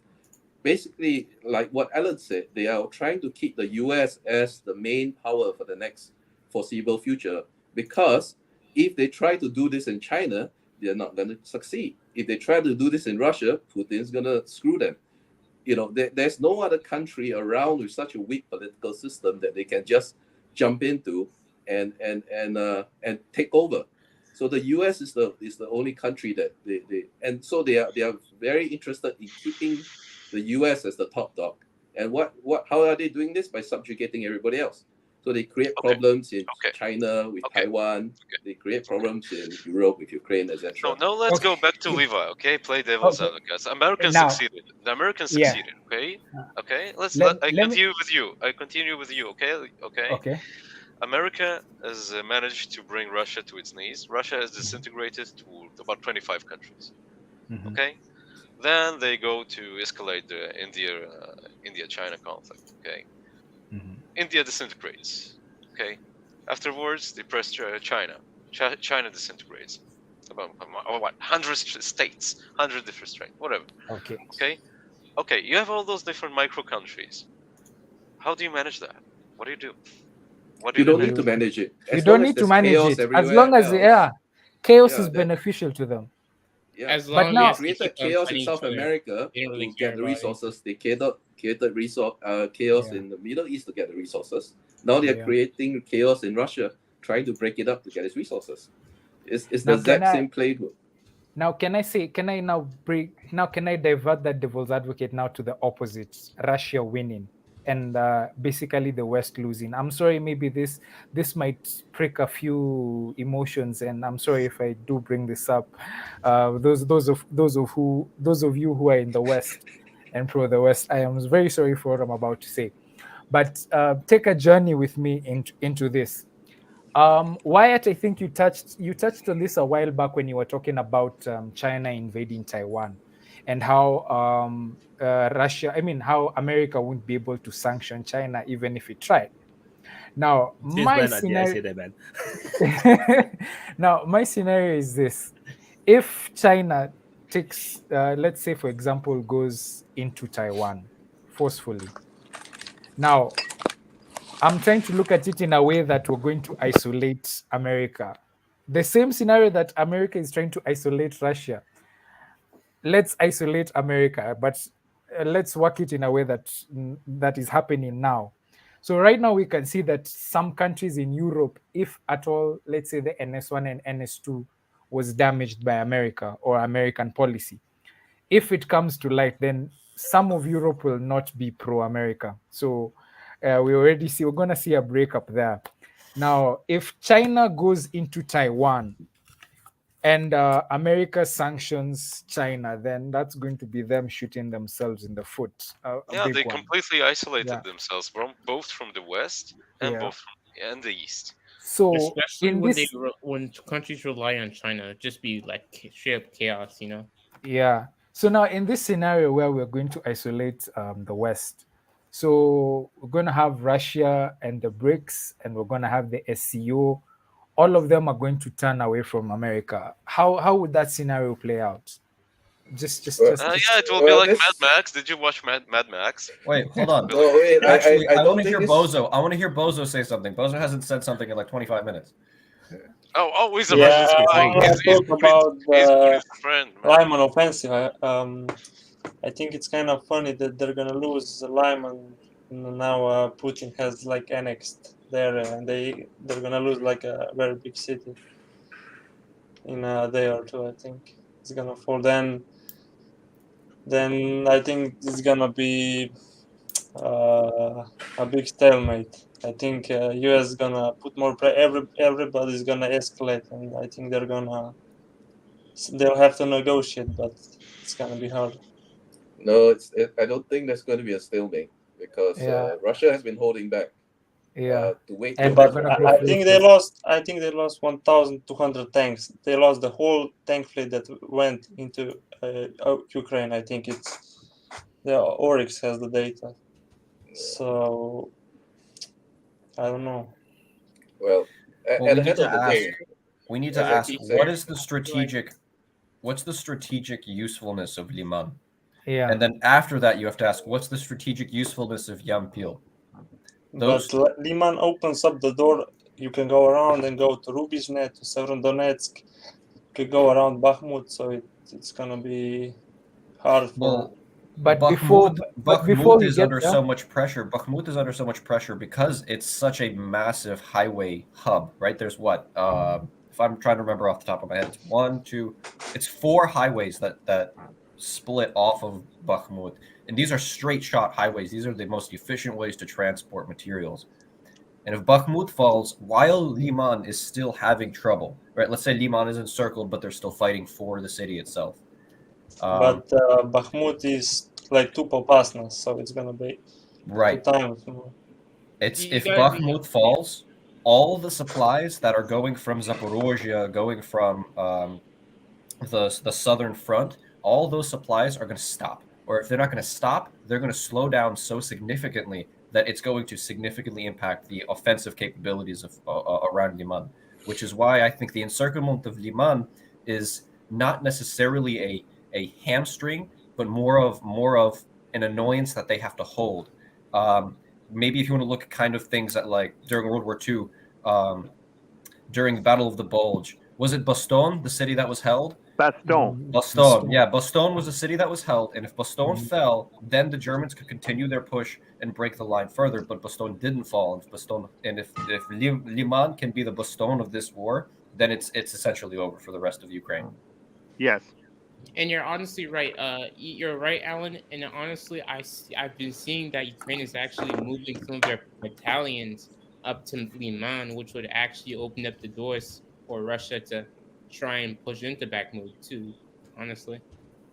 But they're not pushing so hard anymore. They had to transfer Wagner to, I think, to Siversk or to stop them from going to Lysychansk. Oh yeah, you're right. Were these not new Wagner units though? I thought those were new Wagner units. I don't know. But We're not I could be wrong too. Russia We're not isn't getting in this the whole reliable territory. numbers for how many losses there are, but something is available to us, which is decent anecdotal reports, including many in the West, about the level of losses the Ukrainians are suffering for this push. And you're seeing interviews with wounded officers explicitly saying they lost 5 or 6 to 1 in the push just to clean out Kharkov. And that's only gotten worse as they've crossed the Oskol River. So it's probably 10 or 12 to 1 in the Kherson area, because these are defended by competent dug-in troops, and they're being attacked by troops that are not that experienced and new on their equipment. So I think the sheer losses are slowing down the Ukrainian advance, and to cut off Lyman as much as they have is probably as much as they can do. And I agree with the analysis that if Bakhmut falls, any encirclement of Lyman becomes completely unsustainable. And with the huge number of troops that Russia can deploy immediately from its professional reserve, knowing they will be replaced very quickly by the conscripts. By the reserves. It seems to me that's a very dangerous position the Ukrainian forces have put themselves in around Lyman. And like and in that same point, I think once we see I have a feeling that it's not going to be the reserves. Once I think it's on the 3rd of October, where I think Putin is scheduled to now take into consideration the fact that Kherson and everything now are part of Russia, legally putting them as part of Russia. That means the whole the army is going to be deployed or along the regions of the these agreement newly was annexed signed areas. today, actually. The Yeah? agreement was signed today. So- Now they're officially a part of Russia. There was Once that the- announcement from Putin too. Yeah. The So Duma once that has to army, vote. the Duma has There was to a vote. speech. There was a Yeah. speech Yeah. by Putin.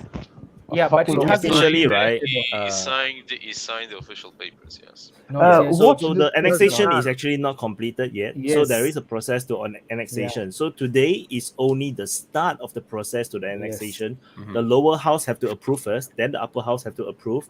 The Federal Then Council. Putin have to sign to law. So, but before all this, you still need the constitutional court to first approve. So it must not contradict any of the Russian law first. So constitutional court, then lower house, upper house, then Putin must sign. Then is official. Then is annexation. So at this moment now, they are still not part of Russia. Not But yet. it's actually interesting that we can even have this discussion because in a lot of Western countries, the concept of legal precedent or legal process occurring in Russia here is such a hard concept to grasp because almost everyone here believes it's just, well, Putin should just be able to sign it and make it happen. What's the difference? And I was wondering if we could have a discussion about that and see what you guys think about the view of how things are done internally there. But okay, guys, before we do that, I want to ask.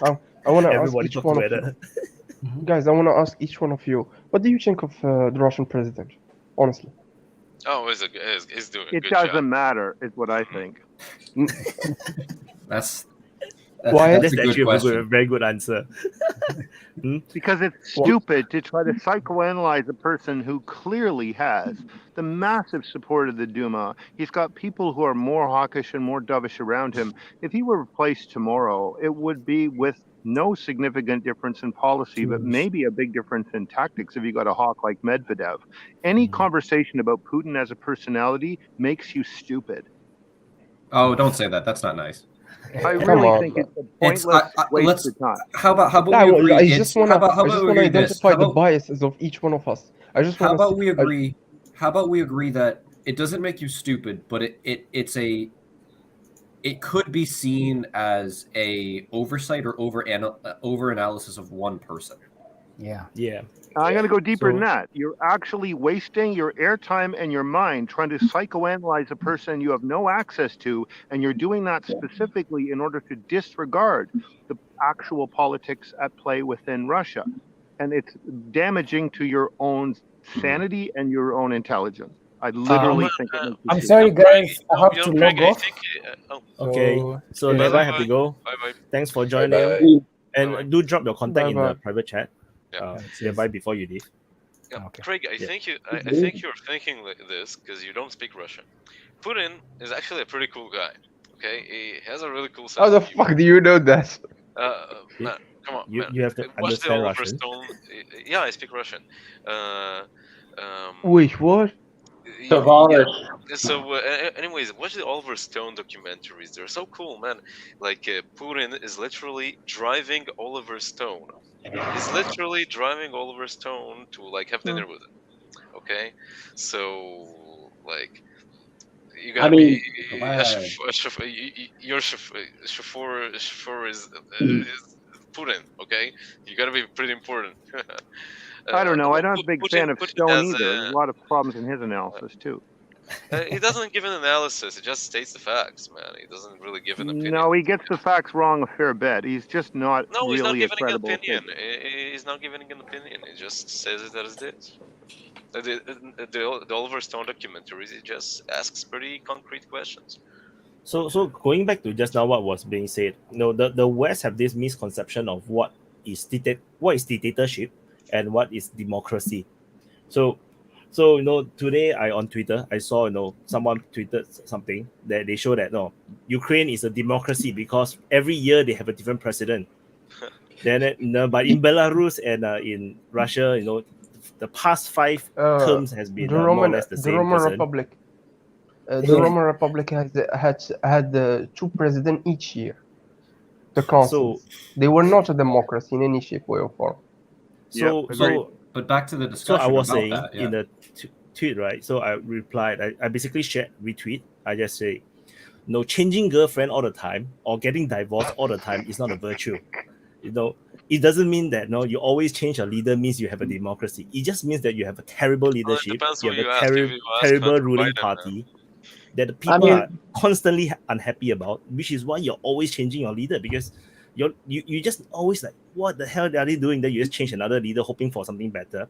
So it's democracy at work, but it doesn't mean that it is a democracy. It just simply means that your leadership is terrible. So because I'm from Singapore, I have the same ruling party from the independence till now. We only have a different ruling party before we gain our independence. So but I can tell you for a fact, there is literally no opposition that is good enough to replace the ruling party, and that is the reason why we always have the same party. So if we have it like Malaysia, where the ruling party lost their power, and that was because of corruption and poor leadership, and then now this poor leadership has spread across, this virus has spread across all the parties, so every party is just pretty messed up, and they're just playing politics all the time. Then they just keep changing prime ministers. So no, that is not like, no, always having the same leader doesn't mean you don't have democracy. And I think this is something that the West don't really, a lot of people, very on the surface, they don't really understand. They see, oh, it's always Putin. But he didn't realize that a lot of the decisions that Putin is making is bound by the law. So for example, he have no choice but to annex this try to drive this annexation, because he literally cannot mobilize troops if he do not have this annexation. So a lot of the anti-Russian side is correct. Russia is somewhat losing. That's why they need to mobilize the troops. But he cannot just mobilize like this. He cannot just do this partial mobilization out of nothing. So he have to do something to try to legally bring it. And this is something that people don't understand in the West. So yeah, you guys can continue. I talk too much. You're right, though. That's an important perspective, Wyatt. You come from a country where basically the actual leadership elite hasn't changed, but they fundamentally do what the supermajority of people want. And so there's not a lot of motive to create viable opposition parties and push hard for them if the ruling party is just going to do what the supermajority wants. Sometimes I analogize it to monarchy. If you look at the Arab Spring, the countries that had republics did very poorly. Libya was completely destroyed. Yemen is still in chaos. Egypt ended up with another military dictator. But if you look at the monarchy, Jordan, Saudi Arabia, Morocco. I'm Morocco. from Morocco. We didn't have a revolution in Morocco during the Arab Spring because we're a monarchy, I guess. But you had policy changes that were moderate and did not lead to collapse of society. We had in 2011 a new constitution. Then that for the first time we have the capacity to sue the government. That's a huge change. It's huge, and it happened in the context of an absolute monarchy, which suggests again what Wyatt is saying. You don't really judge democratic responsiveness by how the leaders are selected. You judge it more by how they act once they're in. Cuba just ran a family law constitutional referendum, and they passed a whole bunch of measures. Dang it. I think you logged off again. Interesting. I was going to say, I don't think that the United States, the government doesn't really appreciate the fact that Putin's basically been there since 1991 in one form or another, and he's had a consistent vision, a consistent goal.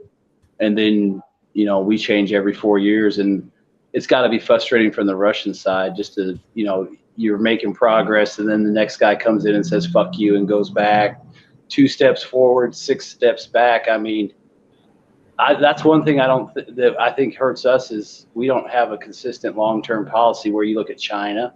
They're planning for the next 100 years right now. Russia, obviously, Putin's got long-term plans he's been working on for decades. He's been willing to work. There's no innovation in Russia. Only thing they can do is like take the gas and oil out of the earth and sell it. But I mean, they could sell wood. I mean, we could sell wood too. Yeah, we could sell gas. We could sell uranium, gold. We could sell. Hey, they're hypersonic missiles.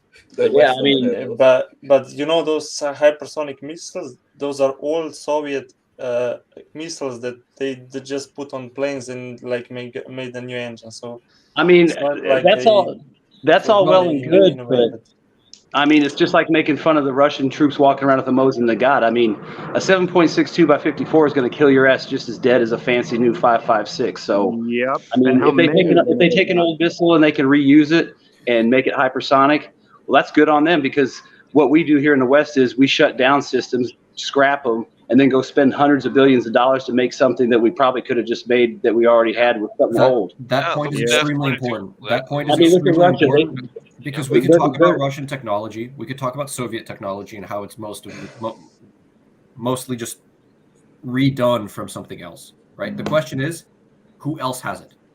Who else can you go to buy a hypersonic missile that can take down a fleet carrier from? China, Russia, United States. That's it. The US doesn't have any of that export. Yeah. In fact, the Chinese is also not very verified. We know that they tested it. They said it was successful, but it was never shown it was never seen to work operationally in terms of part of their military. The US verified that the hypersonic weapon test is successful. It flew around Earth, but that's all they know. They do not know whether they have a specific one that's meant for anti-ship, but the Russians have specific one for anti-ship. So that is the difference between the Chinese and the Russian one. The Russian one have a plethora of the hypersonic weapons, where the Chinese only tested the intercontinental style, the one that goes around the world. So I think the Chinese one is still not so sure, but they're definitely trying their best to develop, and the US is now doing catch up. Well, that's what I was getting to. That means that the view that Russia has nothing to offer to the world other than oil, wood, and coal is fundamentally skewed. Oh man, we got a hurricane outside. Fundamentally skewed, and because Russia has one of, if not the best, internet, like, I don't want to say interdiction, but the ability to spread information on the internet platforms in the world, right? Yep. Whether you want to call it bot farms, whether you want to call it hackers, whatever you want to call it, right? They invested. No, the Pentagon apparently has a much better system. No, the Pentagon does not. Russia is better at doing it in languages other than English. Yes, but in the English I would say Russia and China probably got the edge on computer crime, if you want to make it as simple. The ability to modify people's thoughts through the internet. I think that's Western propaganda, because all the media that I see, the vast majority of propaganda is English language media. Where I look at Chinese, sure, the Chinese government has a very strong presence in the Chinese social media. But right, and I want to preface. I'm not saying that the US and China doesn't have it. I'm just saying that it's disingenuous to argue that Russia has nothing to offer other than coal, wood, and oil. Agreed. Agree. I agree. Actually, can I bring the Agreed. It's a serious underestimation. Yes, Drew, go ahead. Yeah, can I bring the discussion back to the point about democracy? Because I have a couple of points I think is important to note there. The correct comparison of Singapore's, and I'm from Singapore too. Hi, Wyatt. I'm your fellow countryman. The comparison with monarchy and Singapore's government is fundamentally flawed in the sense that it's similar in the sense that they have the same bunch of leaders, yes, but the difference is that at the end of the day, an effective government is selected from a selection of an effective government is very important, not just what they do, because when you select the government, it's very difficult to get rid of them. So the selection process is very important. And in the past, before we had democracy, how do we select governments? Basically, all the competent leaders in the general areas fought it out, and then the most competent guy won, and then he ruled for a while until he got old, or his kids took over and they were incompetent, and then they got squished by somebody else. So at the end of the day, that was the competent selection process, right? In Singapore, how we do that is very much like China, but we have a less concrete system. Basically, since we don't really have opposition parties, because anybody that is competent and wants to get into politics joins the People's Action Party, which is our ruling government, and then they are given little jobs here and there, and then those that are deemed to be competent are then promoted, and then among themselves they pick who to lead the country. but all these are elected people. Same thing happens in China. They all run local elections. The local people pick them. They all are given little jobs, and then as those guys that are proven themselves to be worthy in terms of policy making, in terms of administration, then they are selected and promoted. So every one of those old guys you see running China today have at least 20, 30 years of policy making experience under their belt. Whereas in the West right now, the kind of democracies that we see are basically direct election kind of democracies where you pick the president directly. A guy that may or may not have any kind of competence other than the ability to convince people that he's competent. So you get a lot of people that. If you look at the United States, like some of the cabinet members Joe Biden's picked, I mean, you're talking people that are like running the energy department or whatever, and they're like 4 years of experience in like some government office. They don't even have private executive. Whereas like people Trump had running the oil business, you know, they're like career oil people or whatever. You know, it's like you're saying. No, I mean, that's even worse. Actually, you just put whoever looks cool in there. No, that's worse because in that system, it's the definition of nepotism. Yeah, Hunter Biden. And then he gets to pick whoever he wants to work with. That's nepotism. Here's a good comparison. Those guys are not elected. Like Blinken is not elected. So there's no proper system to weed out incompetence. You know, there's no proper system to So and if you're a government employee, the union will protect you. You could be the most incompetent government employee. I mean, you might lose your job in the sense they'll just move you from one department to another one, like where you'll do less damage. There's no, like you said, there's no mechanism. There are mechanisms, but they're not enforced to get rid of people. Right. Well, actually, that's the problem, and we allow it. So for the Chinese one, right? So I just want to add on about the Chinese election is that you have to be part of the Communist Party in order to be even running, so-called. So so they are the one-party system. So they have the internal party elections. Then that's why it's kind of weird where they actually have democracy, but only within the party. So we have that too, within our parties. That's a misconception of how the China system works. I got a question. In China, there's no political parties. So the CPC is the government. The government is the CPC. There is no political parties. So everybody. No, they disallow other political parties. Yeah. So which is actually one political party. But that one political party is the government, and the government is the political party. The army works for the party. The army doesn't work for the people. But you see, so the party itself is the government. So by definition, there is no party. There is no party line. The government line is the party line. The line. So you need to, when you think about China, you need to remove this concept of parties. That everybody that joins to be a politician is an independent by definition because they don't have a party to guide them. You see, they don't have a party whip. Everybody vote in this way. Everybody basically has their own little idea. It's basically a country run by independents. If you look at the people they pick, the top guys, every single one of them, if you go and look at their dads, none of them are rich.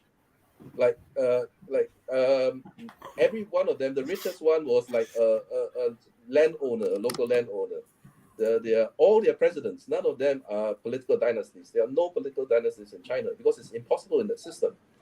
It's like the current guy, his dad was basically purged from the Chinese Communist Party, and he grew up in poverty in a second-rate province. So their selection is really they pick the best of the common people to lead them. All the rich guys don't get to join in. I did have a question on the people that they work with.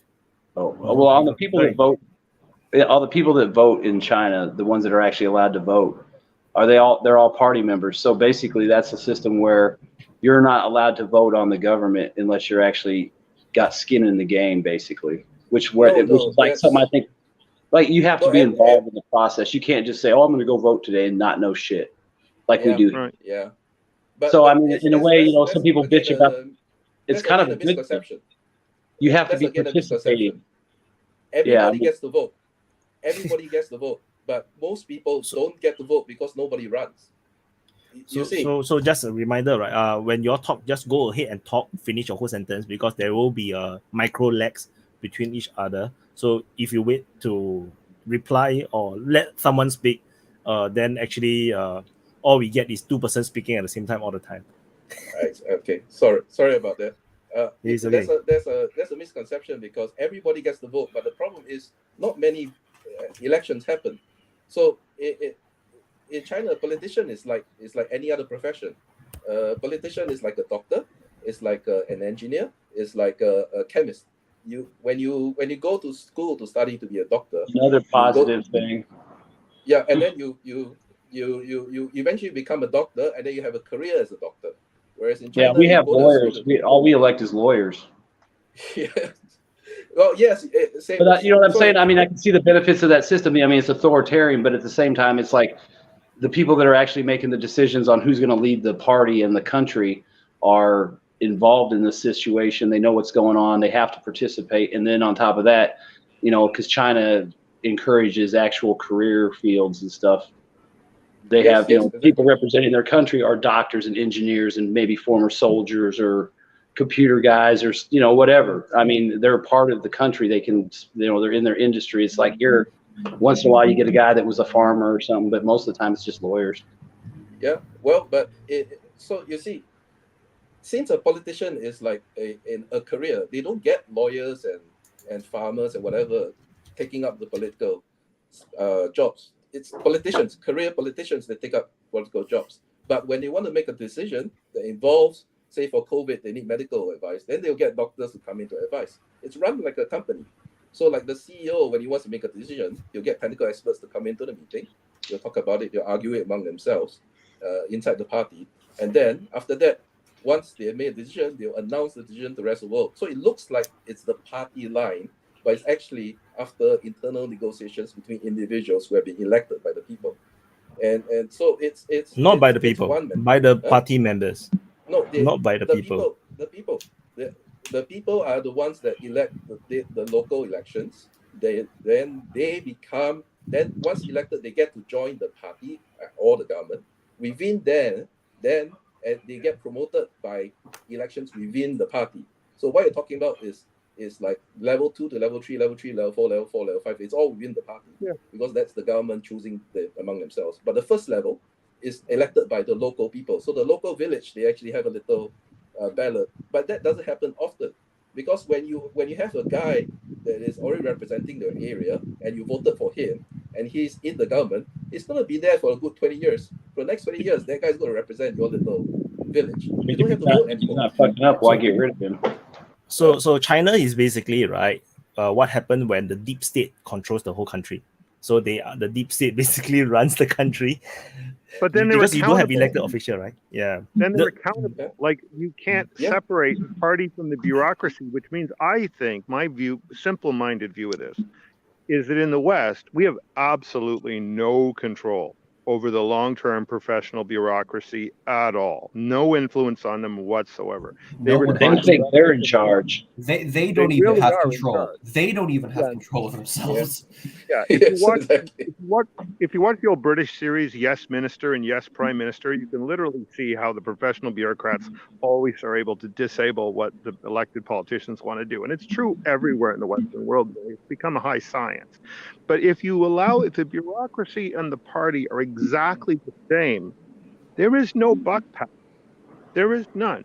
You absolutely are responsible for policy, and you can't say, oh, I can't get it done, because you can get it done. And if you don't get it done, you're answerable directly to people. And there are large-scale protests sometimes, even in countries like China, which are pretty bottled up, saying, fix this. And the whole system doesn't want to collapse because of one or two incompetents not doing their actual job. So they generally kick these people out or prosecute them or deal with them. And I don't see that in the United States. I see, like, you know, the 2008 financial crisis, and literally no one goes to jail. You know, Putin would have thrown a few people out windows, and Xi would have sent a few people to internal exile, but the United States did nothing. Yeah, I'd like to. I could think of some people that need to be thrown out windows. Yeah, we all can. Well, that kind of comes back to the point, right, about Putin and the government within Russia. Unless you guys have something else, we could probably shift the conversation to. But I just want to ask a question to Wyatt. Yeah. It's out of the subject. Why did Lyman get encircled or no? I don't know. I haven't do the map update. It's not yet encircled. I think it's operational encirclement or something like that. No, I want to They know have one fully road. encircled. No, it's not fully encircled. I know this it's just out of topic, but when Russia officially like gets the troops and all that, and like as you said, Wyatt, they have like probably near 1 million troops. Do y'all agree that Russia has to reopen the northern front? You know, like to spread out the Ukrainian forces? Yes. I think they should just send a force down there and penetrate into Ukraine just to draw them off. I mean, if they can go farther, great. If they can't, just go down there and, you know, I don't know who it was. It was probably EMA or whoever. Somebody did a map where they could come down across near the Polish border and cut a couple roads. I mean, all they got to do is act like they're going to do something and draw the troops away. I mean, we already heard that they're pulling troops from Seversk down to that Lyman front. Lyman front, yeah. So I mean, if it was me, I would. I mean, you got 700 aircraft around there. Pick a spot and do an air assault. Do something. Well, speaking of so air assaults, in my own updates, right? No, I did this. You know, some people ridicule it. So I was saying that if I am the Russian command, I will have reopened the northern front again. I will rush all the way to Kiev again, and I will withdraw again. Just But I think they cannot get to Kiev. It's gonna be like in Donetsk. It's gonna be multiple lines of defense now, because I think they're prepared now.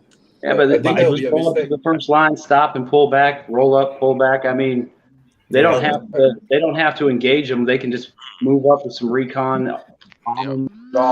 So you see, guys, the misconception here is that Russia actually needs to actively fight this war. Russia needs time is on Russia's side. Okay, the longer Russia stretches this out. Daniel, where are you from? I'm from Israel.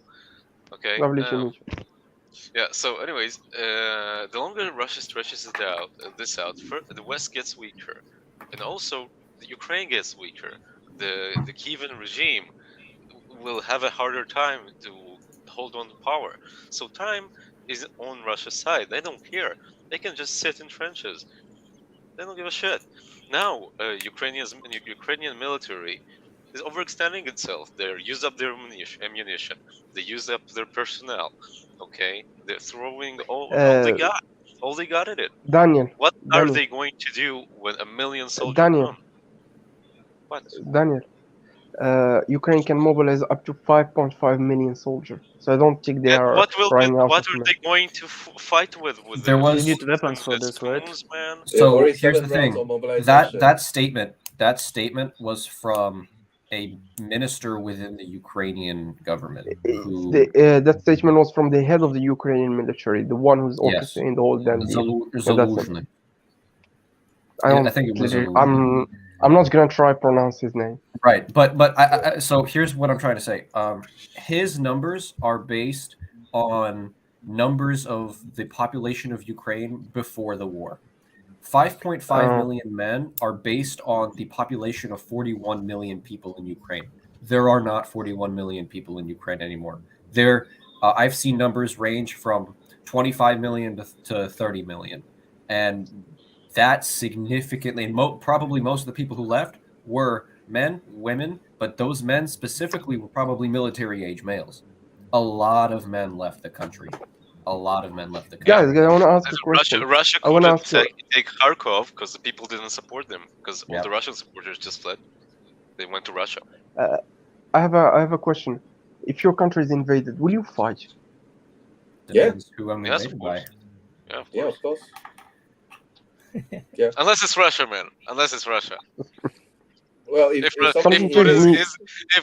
is coming for me, man, I'm going out of here, man. I'll go to Egypt. Daniel, to me, I view this a bit differently. It really depends on how we end up fighting, or how we end up in the war. So the idea is never to get to the point of going to war. So let's say, for example, if it's like the Ukrainian situation, the before we even get to the part where my country want to join NATO, but then Russia is threatening me with war, you should be, getting in politics and trying to stop them from doing something so stupid, because going to NATO for a Ukraine situation is literally just asking for invasion. So similarly, let's say for our respective countries, you have the point of, it's not about whether you want to fight and defend your country. The point is you have to first fight on the political front to make sure that your country don't get into a stupid war. Let's say if the war is if the war is just very sudden, how Saddam Hussein invaded Kuwait, it's just pure aggression. There's no reasons whatsoever. It's just pure greed. Then we will fight. I had family members that died in that war. Mm-hmm. Well, if we're talking about invasion, right, and if we're going to fight for our country, we have what? Me, Vaun, and I think Manny said you are also in the U.S. Is that right? Yes, I am. Okay, so let's say there's a conflict within the U.S. How can we even begin to have some kind of conversation? Who's going to invade the mainland United States? Right? Oh, you don't it's need impossible to invade the United States. I know. I'm getting there. I'm getting there. Yeah. Right? Yeah. That concept doesn't work on the mainland U.S.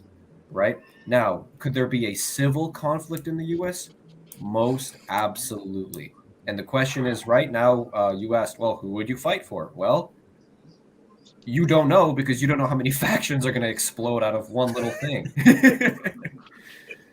Oh, they'll be communists again. You'll see. Communists and Nazis will be fighting in America. Communists from Cuba. No, right? even liberal and conservative will be fighting. It's not just going to be a commie and... Be like a lot of fractions, radical fractions. Or every ideology will have its own faction. So you can there's going to be in Maine, super battle royale. It's going to be a puzzle. Have your own little thing. In California, you're going to have your own little thing. Anarchy, yeah, absolutely. It's going to be it's going to be a battle royale. Best reality TV for the rest it's of gonna the be, world. It's going to be a battle if royale. America enters a full-blown civil war, the rest of the world, unfortunately, is going to have to suffer for it. If y'all invade Kentucky, you're going to have to deal with the Deliverance Brigade. You think Azov's bad? You run into those dudes in their banjos. Don't worry about the Virginian militia, dude. Jesus Christ, those dudes are insane. Yeah. Alan, which state? You said you're in Florida, I guess. No, I'm in Virginia. The hurricane already hit Florida. Okay. Yeah, it's passed. But yeah, we're just getting heavy wind and heavy rain. It's nothing crazy. I live in the south of the United States in Kentucky, so it'd be crazy. Because down here you can walk around with a gun on the street, you can carry your gun, you can wear a plate carrier. No, same thing here in Virginia. I'm in Virginia. I can't imagine how crazy it would be. Away from Washington, D.C. Washington, D.C. is going to be a major point, right? So if you want to talk about a civil conflict, it's going to be around Washington, D.C. And the militarization around Washington, D.C. is going to be insane. So yeah, you'll have the Crips and the Bloods shooting it out with the National Guard. Exactly. You'll have the Virginia militia coming in, and then you're going to have all the sub-militias of all just the groups of people being like, I need to survive, I need to get somewhere. And then just going to start shooting everybody around.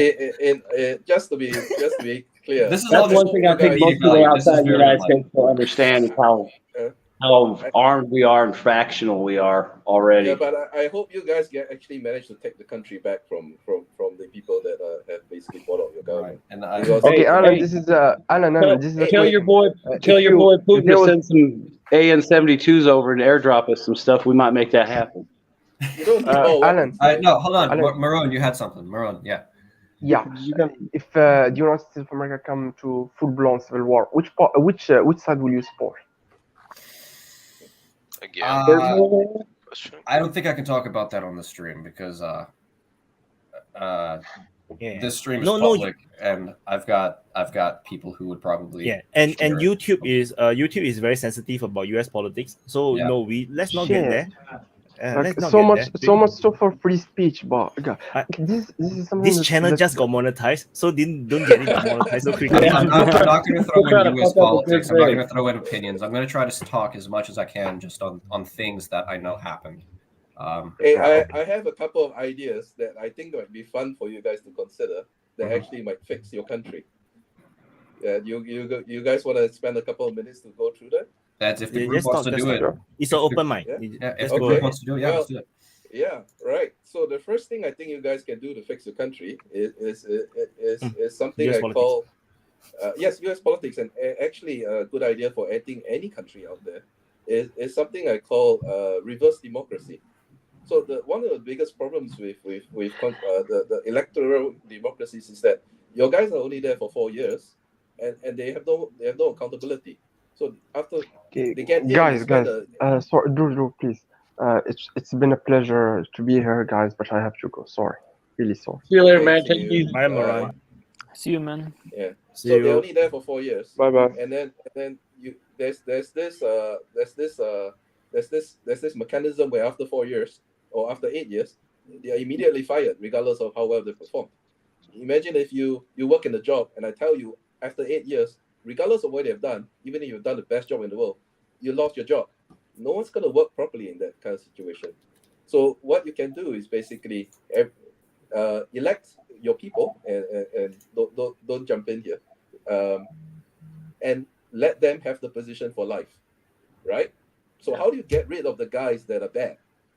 You create an app that is secure for everybody, and then basically anybody that doesn't like a politician that you have to deal with. So if you're in this state, you have your governor there, you have the president there on that app, and then you get to vote him out. So everybody gets to vote the people they don't like out, right? So Can we if it vote? gets beyond a certain percentage, then that guy is on. So say, for example, you don't want a system that kicks everybody out. Maybe you want 60% of the country to vote the guy out before you kick him out. Or if the governor of the state, 60% of the people in the state to vote to kick the guy out. So you don't have any more elections. It's all about voting out instead of voting in. So those guys that are incompetent will get kicked out, right? Say 60% or 70% or whichever percentage. And when they hit that percentage, they get 1 year to get their act together. Yeah, instead of elections, you have impeachments. Yeah, I think it would work it's not better. impeachments. I think it would work better at the end of the 1 year. If you don't get your act together, you get a free helicopter ride. Well, okay. No, so those guys Because that would get be kicked way out, more motivating. It's like, dude, you better do your shit or you're fucking flying. They're banned from politics for the rest of their life. Yeah. Those guys that have a position and they get kicked out. The helicopter riding accomplishes that. Yeah, but come on, you know, we don't want to go less barbaric. We don't want to be barbaric. You want to perma ban him from politics, not perma ban him from life. That's a different thing. Okay, so I have a thought I could add, but one thing comes to mind: who owns the app? Whoever owns the app then controls the entire world. An election commission that is independent from everybody. You could trust that. That's hard. There's no such thing. It's just like, you know, like it's gonna be on blockchain. Yeah, it's like the election commission is the same thing. You know, they are supposed to be neutral, but no, end up, half the country don't really trust it. So, more than like, there are problems. Same thing for the referendum in Donetsk Yes. and Zaporizhzhia and Kherson. They make it so transparent. Even the freaking box that you vote in is transparent, and in the end, right, still people will not trust it. So yeah. For the U.S., Drew, I have something that I would actually kind of modify on that, right? And you offered a concept of kind of, instead of voting in, you have impeachment out. I would modify that. I have a slightly different opinion on how we could fix this problem, because as much as we can talk about that we could talk about the U.S. being an oligarchy all day long. If we'd give enough power, but at the same time strip away the corruption points of the Congress, there's a lot that can be changed. So the first things personally I would do in the United States Congress is first establish a income for the congressman. Every Congress member is never allowed to receive any sort of financial assistance, no sort of incentives, and lobbying has to be banned, right? Because if we can get rid of those concepts, we can move past the general points of everyone holding their ideas down. And the second thing we would want to do, I'm sorry, just one last thing, is when it comes to payment of our Congress members, whether it's the Senate or the actual House of Representatives, push their income to be exactly the median income of whatever state they represent. Therefore, they are incentivized, if they want to have that financial incentive, to have their own people make the most amount of benefit out of it. But That's okay, only the money side. That's only the money side, yeah. though. I my disagreement with your first idea is that it's never going to happen. The people that are voting to put this in are the people that you are hurting. Well, this is a hypothetical, though. I would imagine we're having a hypothetical whereas my discussion. idea, it might happen because the politicians that are currently there would want to sit there forever. You see? So you have to have a solution that incentivizes the people that are currently in power who make the laws. On that note, let me share my second idea. It's kind of similar to your idea. My second idea is pay $1. Everybody pays $1 for your politicians. So for the U.S. president, every taxpayer, his salary is a dollar from every taxpayer that in the United States. So every year he will get something like $150 million. Shit, now we're talking about abortions again. Yeah, they'll ban abortions. Abortions? No. Come on. No, you gotta have a lot of citizens now. No, you don't just have citizens. You need tax-paying citizens, people that have jobs. So I share my opinion about U.S. politics. I think the main problem is actually lobbying. That is the biggest problem is lobbying. In Singapore, right, lobbying, right, is illegal. Like there is no such thing as political party taking money from corporation. It's absolutely illegal. You cannot take money from foreigners as well, foreign corporation, foreign organization. That's illegal as well. So you remove that part, a lot of problem will be gone.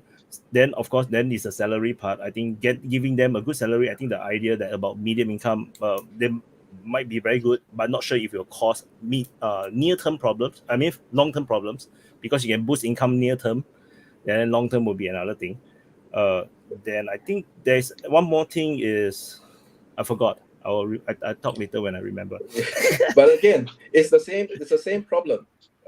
Getting rid of lobbying in the United States is not viable because the people who can get rid of lobbying in the United States are the people that are voting for it, and right now they are the ones benefiting from it. Yeah. So it's never going to happen. Okay, and let's assume we got rid of the lobby.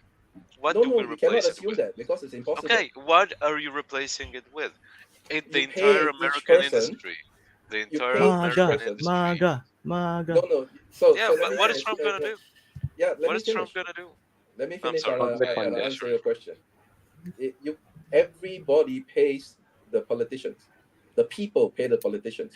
So now you are the U.S. president. You are getting paid $150 million a year. Do you need your corporate backers anymore? No. You get rid of lobbying by removing the need for them. They don't want to be tied to corporate interests either. You are a politician right now. Do you want to go and beg and borrow for money? No.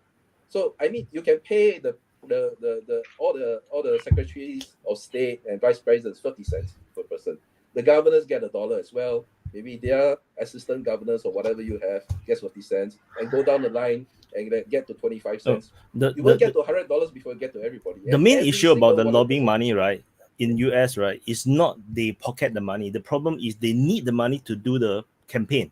The election campaign is too expensive, which is why they need the lobbying. So, then I remember the idea I was thinking about is that the election, right, all the lobbying, all the political campaigning should be paid by the state. That means paid by the government. So no, you are not supposed to take money to do political campaigning. You're not supposed to do advertising. So something like this. So you keep it clean. So that's how it works in Europe, but it's never going to happen in the US. That brings up a massive hole in U.S. tax policy, because the U.S. tax system is abysmal, absolutely horrible. But you see, if all these problems you have in the U.S. are a result of your politicians basically pushing for the interests of the companies and not for the people. Yes. But if the people are the paymasters, the people are the ones that pay the politicians, and the people are the ones they don't have to listen to corporates anymore. They want to stay there forever because, hey, you have this other system that kicks them out if they fail, right? So guess what? The people, the governors, for example, that want more pay, they will want to create jobs in their state because more jobs means more money for them. Because everybody that pays $1, everybody that pays tax, they get $1. So They yeah, I can also- see how that connects the 2 all points. your roads wouldn't have potholes anymore. All your street lamps will work. Why? Because they want people to move into the state.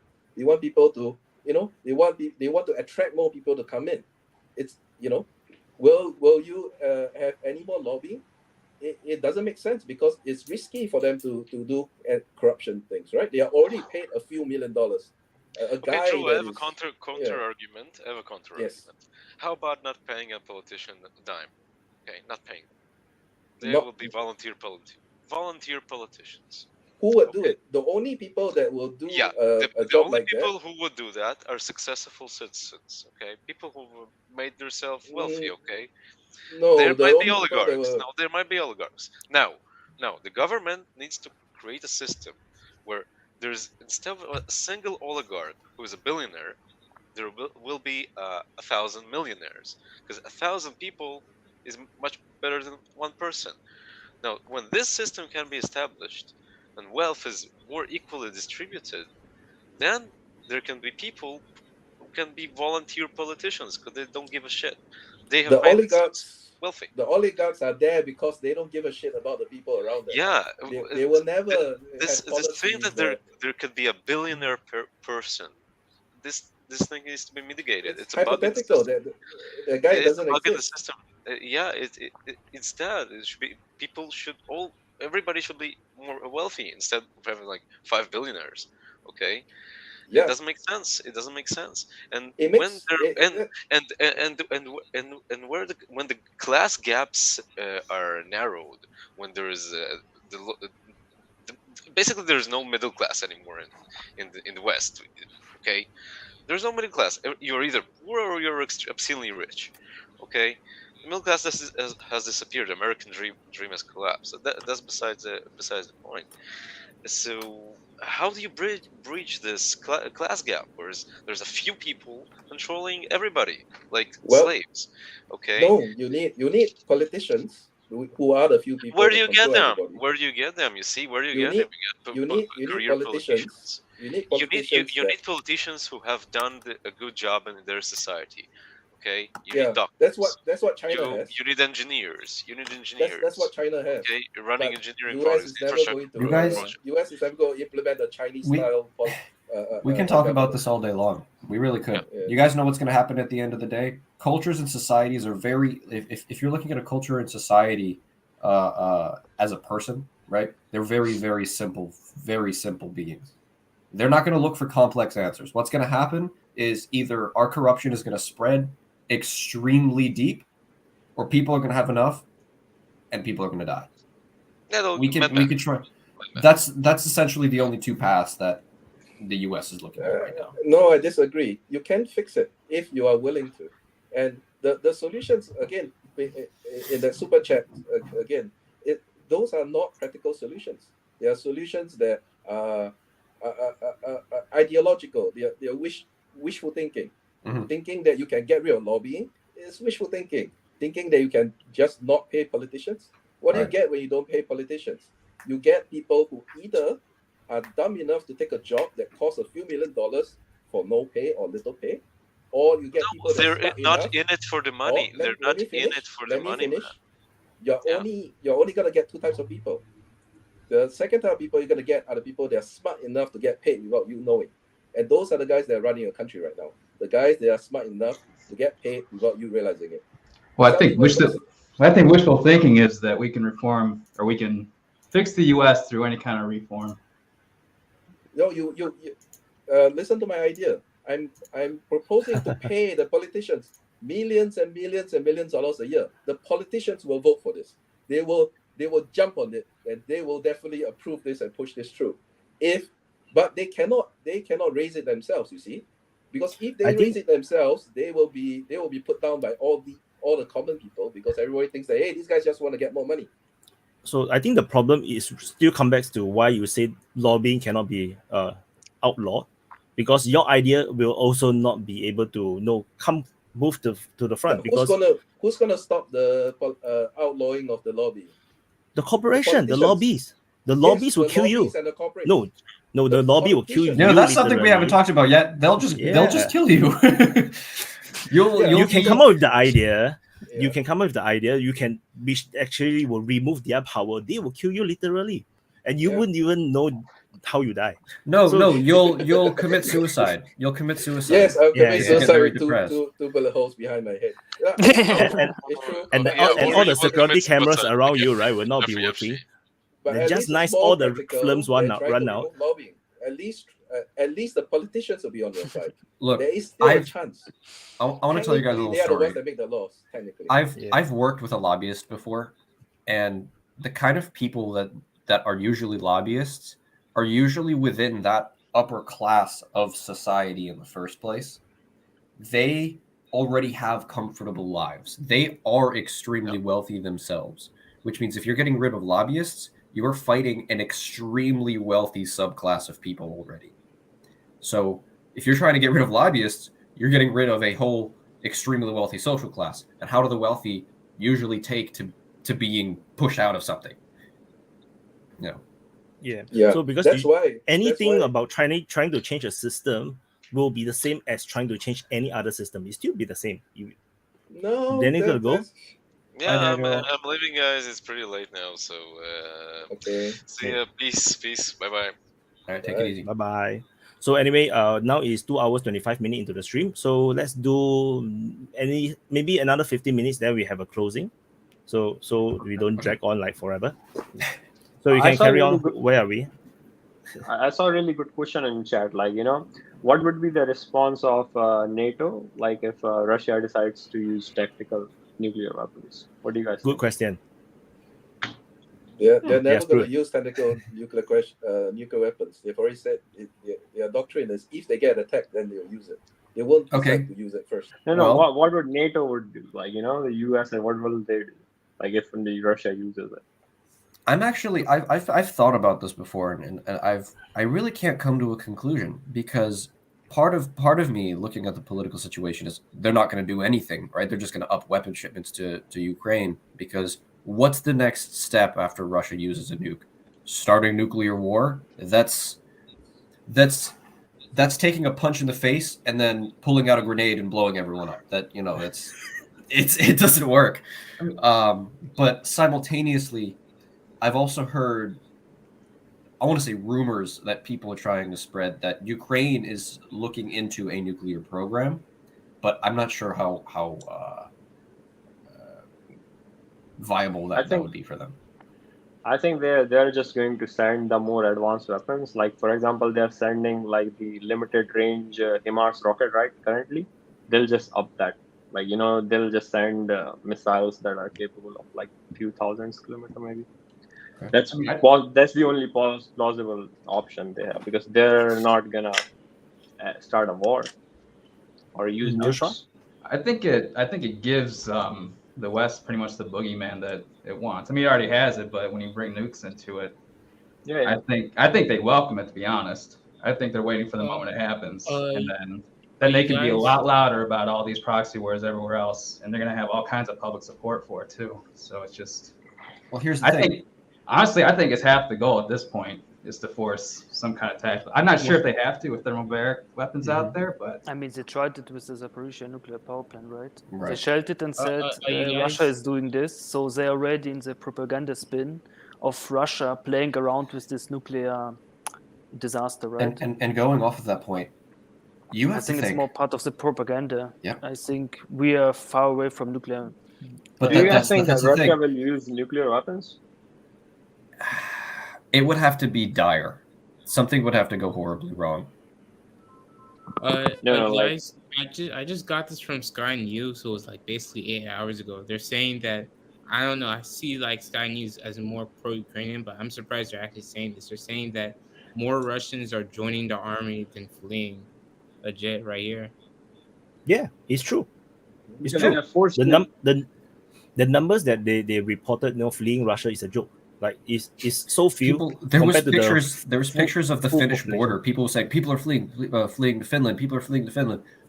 They're fleeing. The Finnish border patrol, the Finnish government came out and said, "No, they're not. There's no one at our border. What are you talking about?" What are you talking about, man? Look at that. No one Yeah. entered the water. So Like, are you okay?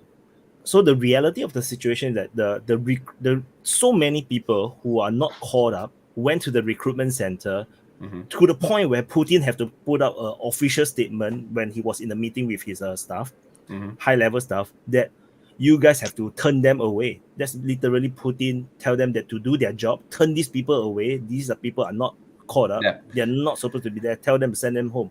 Is how the situation on the ground. People are literally trying to join the war. So the narrative is very weird. Yeah, Yeah. but here's the thing. Not all of them. Mobilization started because the mobilization on paper legally, right, is, well, we need 300,000 people who are former military trained personnel, right? So our people who are Like, that's on moved out of the paper. It's military already. mostly most of it is corruption as well. Like, you know. Yes. They see all these people and they're like, I have a lot of money to make here, and they take the people in. But there was one other point I wanted to make right before we moved to There are a lot of students, you know. No, they disallow students. So in the official mobilization, they don't allow students. But right. I wanted to comment on the nuclear because thing. Do most people really know what a nuclear weapon is? Right? Because we're in the West, or I mean most of the world, we're said, okay, one nuke that's it. Everyone dies. So you drop a nuke on a city, everything within 1,000-mile radius is vaporized. Everything within 100-mile radius is gone. Because it's such a pop culture kind of thing to think about, right? But if you want to think about it as an actual weapon on the ground, nukes are not efficient for what they're created for if you're using it as a military weapon. And that's... Yeah, go ahead. I'm being totally honest. I feel like nuclear weapons are kind of like overrated because I feel like there could be some kind of secret technology. Like, I feel like both the United States have a weapon that is way worse than a nuclear weapon. No, they don't. They don't. Not on a scale big enough. The only thing that matters in nuclear warfare is the missiles that they use. Like, you know, Russia has like hypersonic missiles, like, and a lot of Western countries, they're working on it. So, like, if you can intercept those missiles, like if your defense systems are capable enough to intercept those missiles, that determines the nuclear war. So, like, the reason China and Russia developed hypersonic delivery systems for their nukes is because the US started to build their missile defenses to shoot the nukes down. So that is a direct response to the US trying to build up the missile. A lot of countries are building them. Every hypersonic missile is every ballistic missile is hypersonic. I think so. The word hypersonic is. I think I read the article about there's hypersonic and then there's supersonic. You can actually change the trajectories of hypersonic missiles, like when they are entering the atmosphere. Like, you can direct them, you can change them. So it's very hard for define. Like, first of all, you don't even know what the target is at the very last moment, and you can change their trajectory, and they're very fast. So in the normal missiles, if they are not hypersonic, it's very complicated to intercept them, right? You need hypersonic missiles because you need, the speed. Otherwise, it's very complicated. You can't intercept those missiles. So with an nuclear ICBM, you take it into orbit, you drop the MIRV system, you drop the multiple warheads, and they literally just fall to their target. They have no guidance at that point. You drop them. With a hypersonic missile, it could be at the peak of this point, come down, last second, switch another direction, and fly somewhere else. That's the big difference here. So yes, in a sense, if you're going to use the word hypersonic, every nuclear missile is a hypersonic missile because it travels at hypersonic speeds. But when you're looking at a military definition, a hypersonic missile needs to be able to be maneuverable within atmosphere. Yeah, and the hypersonic missiles are actually faster than the ICBMs that the US has. Yeah, sometimes. They are faster. And the speeds we're talking about speeds where the air friction on the warhead itself creates that plasma cone around it, which makes it almost immune to all radar detection systems as well, because the plasma simply absorbs radar emission. Yeah. So no, you can track them. You can track them. Like it's. Yes, but it's not as easy. To take them out today. You cannot intercept them. Like you can track them. You cannot intercept them today. Nobody. Well, that's what I'm talking about, right? If you have a radar guided missile, they can, like they have S-500. Well, if you have a hypersonic missile coming, right? If you have a hypersonic missile going somewhere, you can track it all day long. Good luck trying to get that counter missile to lock on to that. You need hypersonic missile to intercept them. That's what I was saying. Like like if you have that technology, so you can build up your defense systems, they would be able to intercept them. Yeah. Guys, what's your take on Poland and Belarus? Because Poland is amassing troops right now, so you see like more and more videos every day that like on the Polish border you have a lot of NATO stuff, a lot of US stuff. Also, Belarus is like mobilizing. Part of me says it's just red herring. It's just bait. It's just to get everyone's attention. Of course, because like they're trying to say that Poland might invade Belarus or something, but I don't think that's possible. Because it seems like Ukraine is running out of steam a little bit, and Russia is getting more steam, right? So Ukraine struggles with military operation right now, and Russia is pushing up, but I don't see the West pushing Ukraine up, right? So to counter the Russians push up, they need to. Is the one who is pushing. For my view, is in terms of the troops are just mobilizing. So like Belarus, Poland, they are just preparing. It's just due diligence. It doesn't mean that they have to go to war, but it's like the situation is getting a bit tricky, which is why if the military mobilizing, preparing themselves, that's very normal. I don't think it's any indication of going to war, because if they go to war, they will have to gather at the border. Then we will probably know, because it's pretty hard to hide this kind of thing nowadays. Okay, so it's more or less like danger talk. They're just strengthening their flank, like it's quite often like obviously Russia and Poland, they're not in good terms, right? So that's why there is increasing, and they're supplying weapons. Most of the weapons come from Poland to Ukraine. So like here's a question: will the Polish people allow their government to send Polish troops into Ukraine? Yep. Can they do something about it? Like the government don't ask you like, oh, do you want a war to invade Ukraine or not? Yes, no. They do what they want. This is like the problem with the politicians. Already there are a lot of volunteers that are fighting from Poland, like volunteers that are not officially under, but they're officially sending armies in mixed their belligerents. Poland is the highest number of the volunteers. I'm not sure, but like it could. But like there are a lot of people who are volunteering from. The people will riot and do stuff like this when the actual corpses come back to Poland, if you know what I mean. When they make the move, fight against Russians, and Russia, I don't know, blow everything up, and the dead people start coming back to Poland, then you will have riots. It's like the same what happened with the US in Vietnam. Then that makes it very scary, because I think Poland already is in the mindset that they are in war with Russia, because they see it as if Ukraine loses, they are the next. Yeah, that's just Western propaganda. Not really. No, I agree with you, but I'm saying Poland is in NATO. This is a big difference, right? Because like you see, like even Russia will never at the very beginning, Russia put out the demands, right? They want NATO forces to withdraw from all the, Poland, Estonia, Latvia. So they know, like, if Ukraine loses, like, they're the next. It's not propaganda. Like, it's like Russia said that, right? Russia is never going to invade Poland. I think Russia's biggest victory you could ever see. I think, like, if they can, they because surely NATO. will. It's simple as that. They're in NATO. Russia won't do this.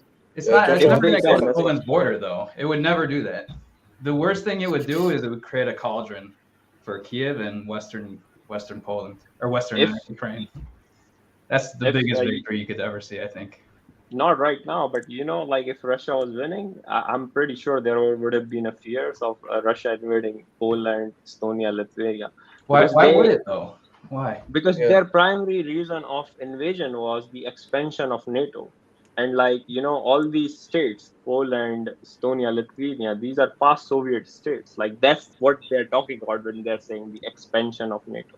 I think the biggest reason it doesn't like the expansion is because it lost that bottleneck into the steppes when the USSR collapsed, and so then all it has now is the Dnieper. Yeah. And, that's why worst case, that's what they're gonna get. They're gonna push to the Dnieper. They're gonna take all of it east of it, and then best case for it, they're gonna just go lateral from Transnistria and then just create a cauldron. Even at the very start of the invasion, they put out demands, right? Like they want the withdrawal of these forces. It was very clear that they don't like NATO forces in Poland, and just the thought of the Ukraine joining NATO led to Russian invasion, right? Right. So why would Russia? But do you know the biggest reason they don't like that is because the Dnieper is the only land boundary around any geographic boundary they have from a ground invasion.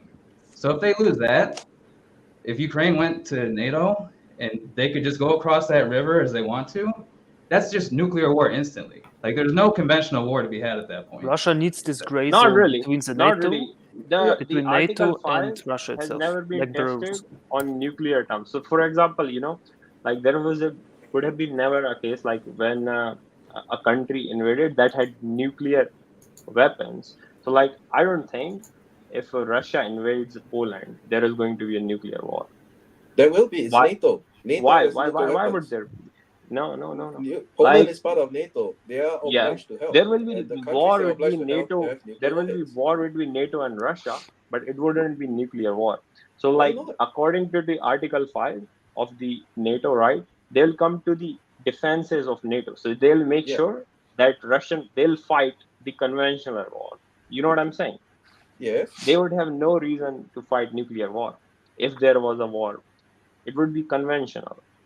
The only reason, but that's such a step too far and too near to the red line. It's like we want to stay as far away from that as possible. we are already there. Like No, we are we're like not. We're not. USA We're not there just yet. USA just Ukraine destroyed is not a NATO. Ukraine is not a NATO country, so they're not obliged to to help. But yet. USA has given Russia multiple reasons to declare act of war. Like they have so many reasons. Like they're supplying weapons of high technological stuff, right? And They Russia have hasn't destroyed done it. right, exactly. But they could if they wanted to, right? No, but they don't want to. That's the whole reason why they won't invade Poland. Because if they invade Poland, it's an act of war. They will never invade Poland. They don't want war. That's why they call it a special military They operation. will if they have means to. So like if they would have won in Ukraine, they would have definitely invaded Poland. I agree with Joshua here. They're just going to stop at the Dnieper. They might take Kiev, and that's about it. Because they want a buffer zone. They want this buffer zone, yes. It's not Which is gonna not stop, NATO and not Russia. This is the point. Even if it's either neutral or Russian vassal state. So it's going to become like a Belarus.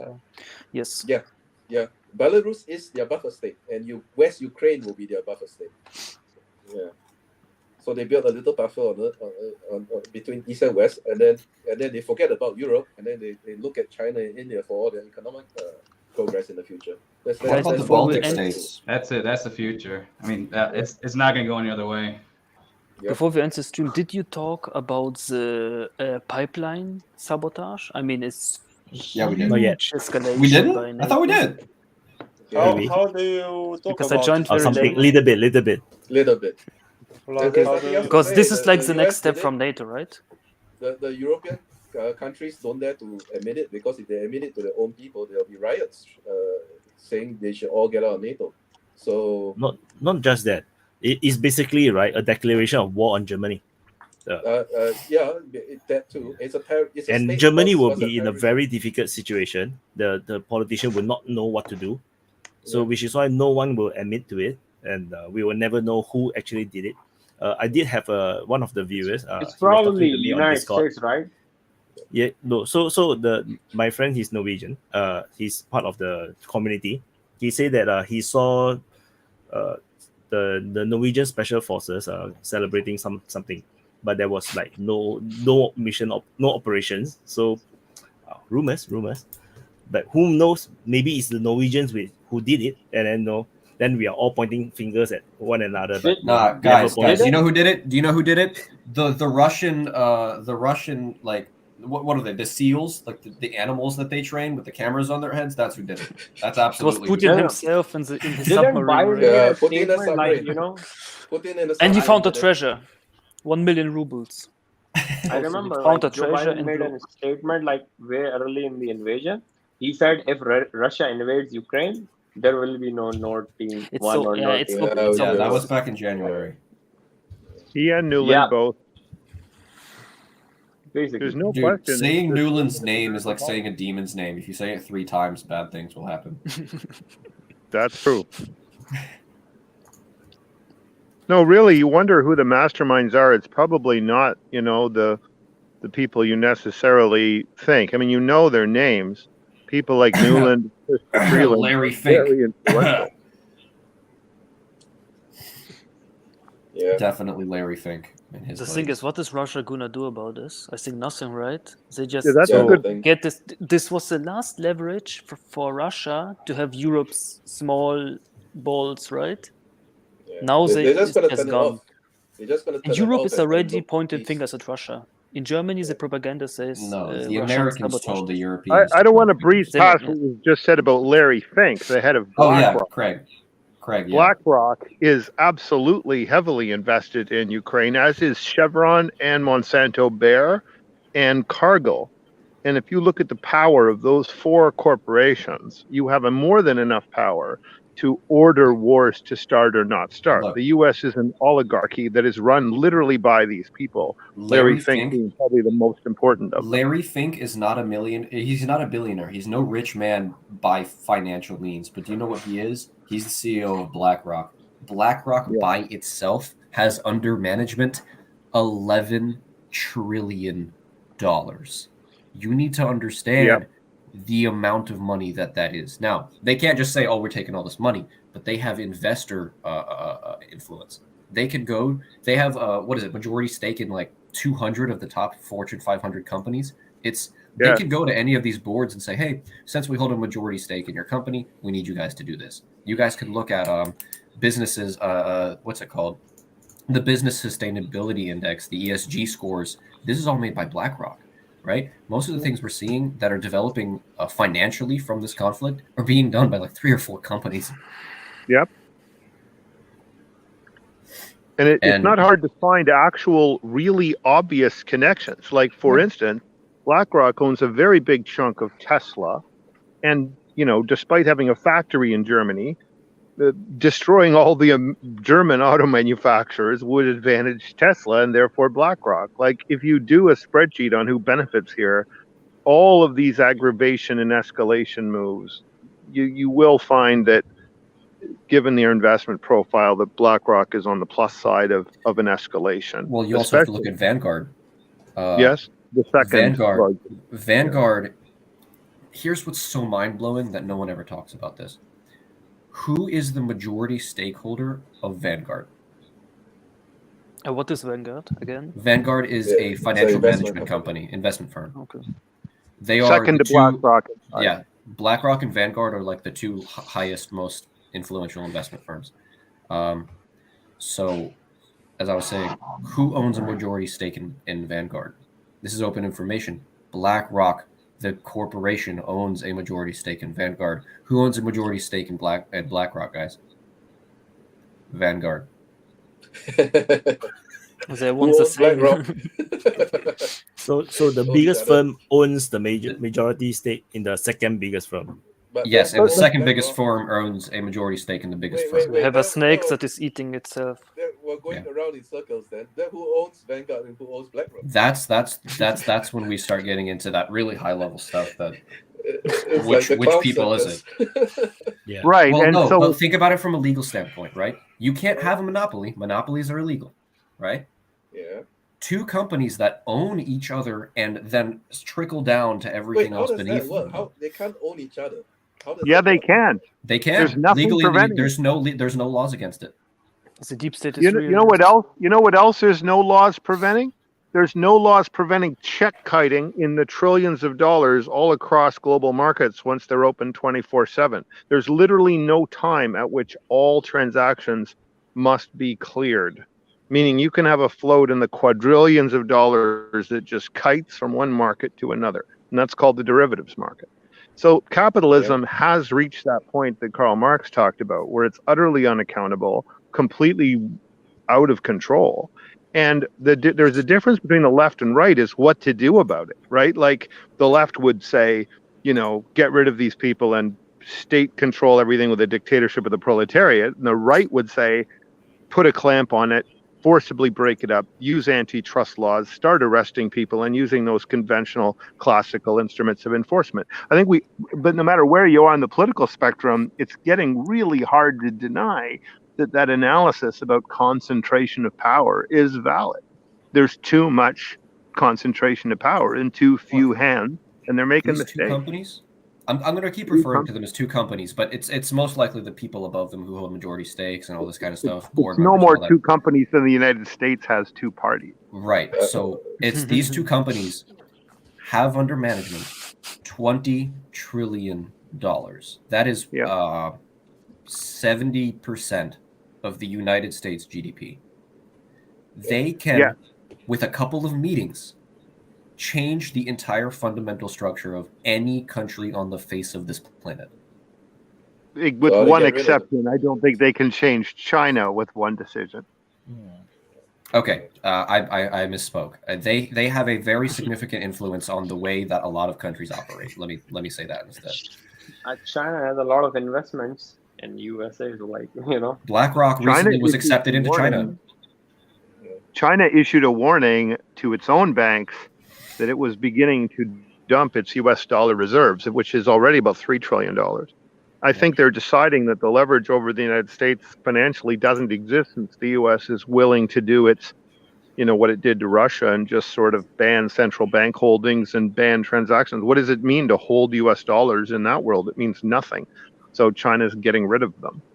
And this means that there's even less connection between the Chinese economic system and the Western one, and more connection when the Eurasian SCO bloc and whatever they're doing. So all of this is a very huge challenge to the United States plan to remain the global dominant power for the next 100 years. It's a pretty shaky plan at the moment. Apparently, the last U.S. Treasury bond sale went quite badly. They had to raise the rates before they got demand. We're going to be raising them 3 more times this year alone. No, that's the Fed rates. Here, this one is the bond rates. They actually have to make it more expensive so that people are willing to take them on because of East Asians. I wonder if the London money laundering system, that global system through the tax havens, which keeps all of this fake valuation flying, if that system were seriously examined and collapsed, would there be hyperinflation in especially Britain and the United States? Because their economies are so fake and so based on this. Like we already know. Yeah, but there will be hyperinflation if you crash the I mean real hyperinflation, like real barrels with trillions of dollars being worthless. That's real. I've heard it described as that we are approaching Weimar levels of insanity. Weimar, yes. But what happens after Weimar? Fascism happens after Weimar. You pull the string too far one direction, it's going to rebound. That's what's going on in Germany.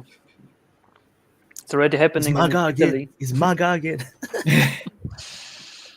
No, but Wyatt, I don't want to. I could talk about economics all day long, but I know that Wyatt might be like, "Hey, guys, we need to move on." No, it's not unconnected. I don't think we talked about economics enough.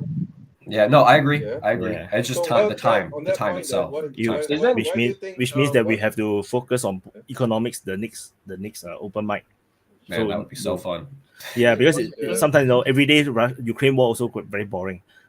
One last thing, you guys. Do you guys find it kind of funny when they say that a lot of Russians are leaving?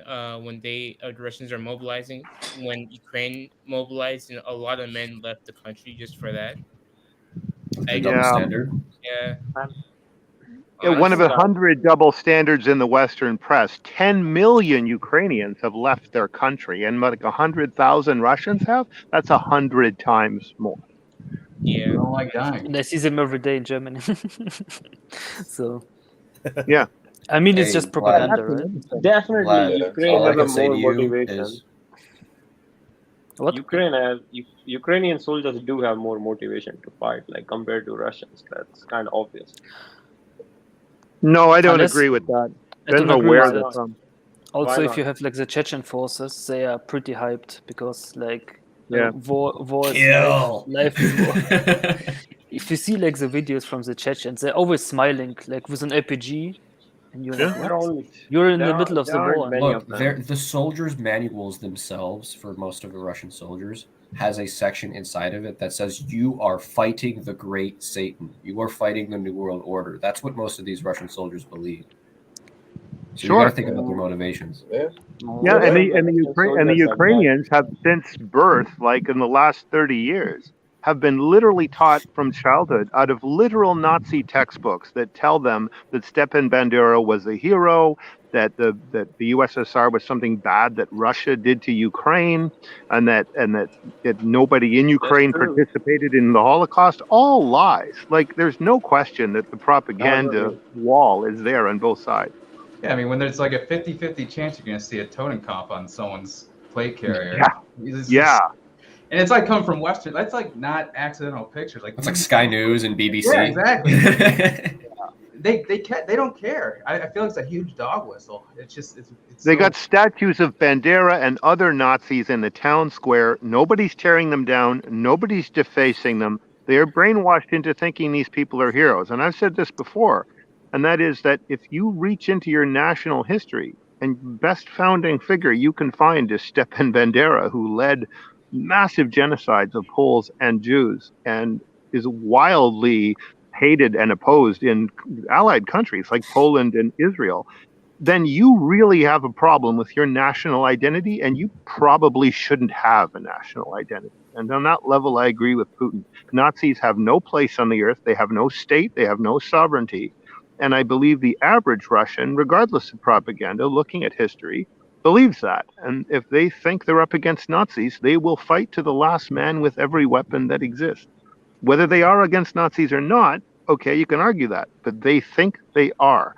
And that makes a big morale difference. I've spoken to some people in Russia, and it seems like it's literally they are continuing the conflict that was World War II. They're not starting a new conflict. They're not standing up to something new. It's we've been doing this for the last 70 years. Let's finish this right here, right now. That's what there is such a solid grounding for that. Zhukov, there's a famous quote by Zhukov, the Soviet marshal, who says, "We have saved Europe from fascism, and they will never forgive us for it." I mean, really, is that wrong? As soon as World War II ended, there were voices like Patton and Churchill who wanted to organize the German army and push straight to Moscow with it, with the Nazis as their immediate allies. They didn't want to denazify anything. They wanted to renazify. And you still see people today saying, "Oh, we fought the wrong enemy in World War II." Like, these are Nazi statements. and to think that it's become politically acceptable again to sanction a genocidally racist ideology that we thought we had wiped out with Japan and Imperial Japan and Germany. There's reasons why the world cannot function with even one substantial state with a genocidally racist ideology. You want to know what's funny? To be fair, they all became like most of the people are like mostly Russophobic, bro. I'm telling you. You want to know what's funny? You want to know what's really funny? You go up to anybody with Ukrainian flag in their bio or Ukrainian flag on their house or whatever, and you say, "Dude, why are you supporting Nazis?" They'll say, "What do you mean? No, I'm not. I'm against the Nazis. The Russians are the Nazis." They're not informed at all, guys. They don't know about the monuments. They don't know about the symbols. They don't know about Bandera. They know nothing. It doesn't but the exist more here. they learn, the less they support Ukraine unthinkingly. They could support peace rather than its destruction. But they realize pretty quickly when they read some history that there's way more to this than they're being told. Are there any Europeans on this panel? Any people in the EU? I'm in Germany right now, so. I'm pretty effed. I wanted to ask. Yeah, exactly. Yes. That's my question. Like, are the people on the ground, like, are they actually prepping? Are they actually like doing anything, or like to like stocking food or necessities, or how are they buying tickets to run away for the winter? So I think no. First of all, no and no. People are zero informed about the conflict. They see that's like, what's oh, terrifying. Kharkiv, great counteroffensives. The Russians are getting beaten. They don't understand that just the pipelines has got blown up. Life is going on, and slowly but surely, because we run out of toilet paper because we don't have gas and stuff, and we don't have paper from Russia. So the But paper aren't your comes from wood from industries Russia. shutting down? Like all those people that used to work for those companies, what's happening with them? So they just lost their income. I think the bigger companies, they just lost their faces. I think they're just going down. They're just closing. You don't hear anything. You have like some protests here and there, but you don't hear them in the mainstream media. You always hear of these protests in alternative media. You know what I can see happening very quickly in Germany? The Germans are going to get very, very angry, but the government's going to say, you guys want your heat, you want your gas, you want your electricity? Come serve our police forces that hold down all the rioters, and we'll give you all of that, but work for us. That's what you're going to see a lot of, I guarantee it. Back to 1934. Yep. You want your stuff? Work with us. But I don't think it's so bad, because I'm a student and I work in a, how you say, aluminium factory. We make, like, on the weekends, we make die casting equipment for Germany, and it's still going on, and we work on the the die casting machines. The thing is They for now. I think it's overblown on the straight up, media. yeah. Wait 1 year, wait 2 years. You can't rebuild an economy that you built up like 50 years. Or Right. like most people say we built this economy 80 years. After the Second World War, it was a very hard thing to build this up. We have a lot of immigrants in Germany who built up the country from Turkey, from Greece, from Russia, from everywhere to build the cities and stuff. And this economy is just shrinking too fast in a short period of time. So the economy can't. Yes, go on. Here's a history note. On Easter Island, right, there's a quarry where they used to carve out the stone heads.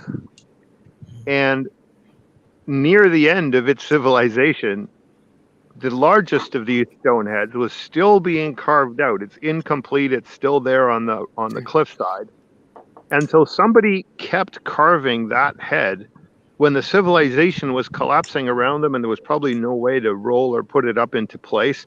But they kept carving that head. So looking down the supply chain and finding that your factory is still working or your people are still being paid really doesn't mean much. It doesn't. If the supply chain breaks at any set of points, at such that the final product can't be delivered, an automobile or a stone moai head, then things will just suddenly stop. That's the way this happens when economies collapse. You don't get clear warning signals all the way up and down the supply chain. You get snaps in it. So it's 3 hours already. so we have to end it. So we can go around. Last statement from everyone. We can Manny's head is disappeared, so he can only do. He said I can do. So Bozo, do you have any last statements you want to share? Oh, Manny is back. So Manny first. Any last statements you want to say before we close the stream? I just hope the war ends like when winter's over, honestly. Okay. Bozo? I think it's sad for Ukrainians because they're probably gonna become like Belarus, like a shithole country basically. And it was already like it wasn't that far away, to be honest. I am from Ukraine, so. Oh, yeah, Alan. Yeah, kind Any of going closing off those statements? points. Yep. I guess just on the let's stick to the name of the stream, Lyman, and all the referendums. This is a major turning point in this conflict. Whether it's going to escalate, whether it's going to be more drawn out now, it's hard to tell. But as Manny said, I kind of just want to hope that things can wrap up around February, March, and maybe next time we can talk more about a different topic, maybe economics, something more lighthearted rather than such a violent conflict. Okay, I didn't know economics is lighthearted, but yeah, it's not. It's not war. Yeah. Economic warfare. Well, I just want to reiterate what I said the last time, which is this is a war. That we shouldn't take sides. Both sides are wrong. Both sides are belligerent. Both sides should just de-escalate as soon as possible. But the only practical solution I can see right now, actually ending the war, is a coup on the Ukrainian side to end this quickly. Because otherwise they'll just keep fighting, and the people of Ukraine die, the people of Russia die, and that's horrible in any measure. So yeah, I just hope somehow there's some kind of movement within the Ukrainian military to actually to do that. Yeah. Yeah, I was just going to say that I think the next couple of days is going to be key, just because the referendums are going to be made official, and then I agree. I think the war was completely avoidable, and I just hope it's resolved as quickly as possible. And I don't really see that being something that's going to be positive for Ukraine, no matter what happens. Great. Well, I like to end on a procedural note, and to help everybody be a better analyst and a better educator. And I think one of the problems in this conflict is so few people knew anything about the region when the conflict, flared up. I'm not going to say started, flared up in February. And what we can all do a little bit of is when you hear somebody expressing an ignorant opinion, like that there's no Nazis in Ukraine or it's confined to the Azov battalion, which is nonsense. Or if, the Kievan Rus included these 4 oblasts back in the 13th century, it didn't. I mean, you can usually find a factual error or a misimpression. Many people don't even know that 22 to 25% of the population, citizens of Ukraine, were Russian Orthodox, identifying as ethnic Russians, and that 70% of people in Ukraine had relatives in Russia. So if you can ever do anything to clean up somebody's factual errors about this conflict, either the history or the demographics, do it, because that's what's going to lead us towards negotiation, peace, and hesitation before making stupid ideological statements. Everybody can do a little bit of that factual education. Joshua? I just want to say, every time I log into this, I realize how fucking little I know. So it has been great all this time. I appreciate being able to bounce off my dumb ideas and ask questions. So hope to do it again. Sparsh. Yeah, I think the recent move by Russia, their mobilization is going to be a huge failure, because there is a lot of corruption involved, and it's not going to change much. The only question is how many losses that Russia is willing to take until they stabilize the front lines. But I think by that time, Ukraine will get significant more territory. Okay, V? I view this war because it's somewhat personal, because Germany is so hard involved. It's after the blow up of the pipeline in Ukraine. I lived in Ukraine, like in Eastern Ukraine, so it's a little bit personal. But I viewed this war like a good book, something happening. It's like a good show, right? But now the S is starting hitting the fan. So now I'm a little bit scared, because the moves are going more dangerous and dangerous day after day. So the war started like with Russian tanks blow up near Kiev and stuff, and you're like, okay, but it's not the end of the world, right? Now we're in like where they're killing the infrastructure of Europe. What is the next move? So the book is hooking me, but it's dangerous. So I don't know. We're moving into this territory where it's kind of not funny anymore to view this war, right? Because so many people are involved, like every major power is involved more or less. So I always talk, who said that World War III will be fought with like nuclear weapons and everyone's died? We are already in a World War III scenario, but it's not escalating yet because every major power is involved. If you see Russia, they get stuff from Iran, they get stuff from China. If you see Ukraine, they get stuff from whole collective West. Yeah. So I think World War III it's not hot yet, but it's already there. Can we get some words from Wyatt? Yeah. So I actually share what Joshua say. I ever since the first open mic, I realized that this is a freaking good idea. I just didn't realize that open mic is such a it turned out so much better than I thought it would. So I learned a lot, especially from Craig, from Alan. I'm an idiot. I really no, and especially the best part is that it's all around the world, all the different kind of ideas and thinking, the perspective, and information from the ground. For example, V share about the situation in Germany.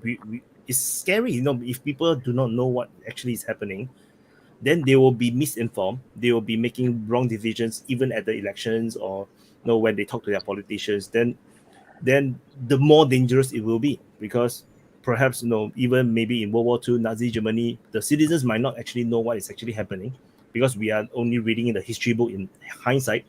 But when they're on the ground, maybe they are really thinking that they are fighting for some great cause for Hitler in World War II.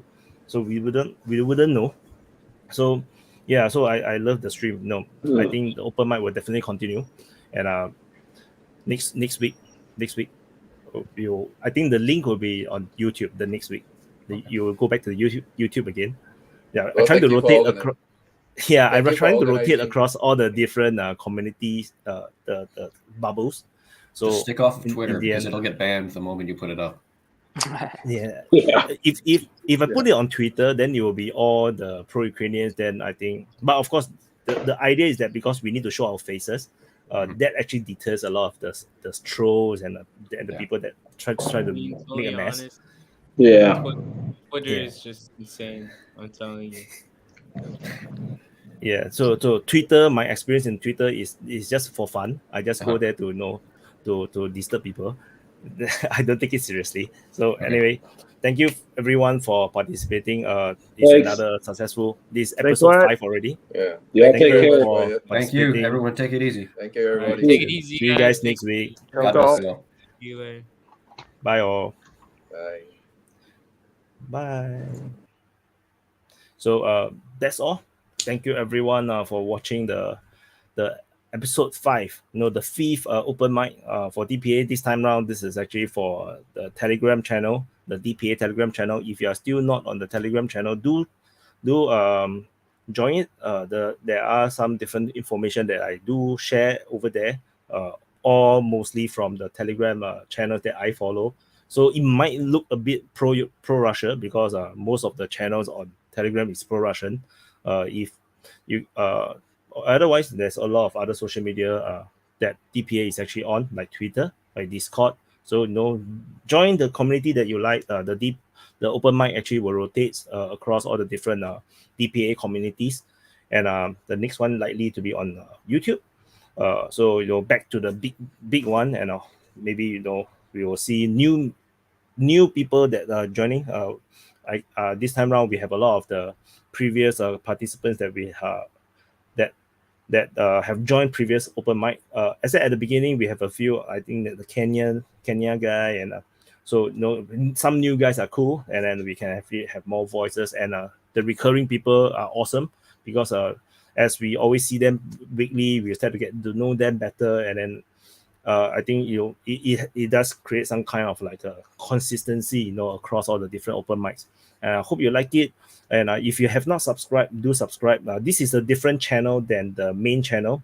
The main channel is black color in logo. The icon is black in color. This one is a red color, and this is the IRL channel. So this channel is more towards opinions, and the main channel is more towards news. So it's two different channels. And this channel, the IRL, has just got monetized. So to me is a massive achievement because getting a channel monetized is extremely difficult.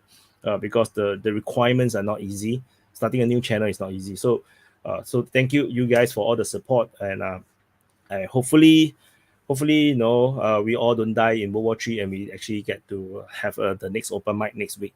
Yep. So anyway, thank you for watching, and I'll see you in the next update.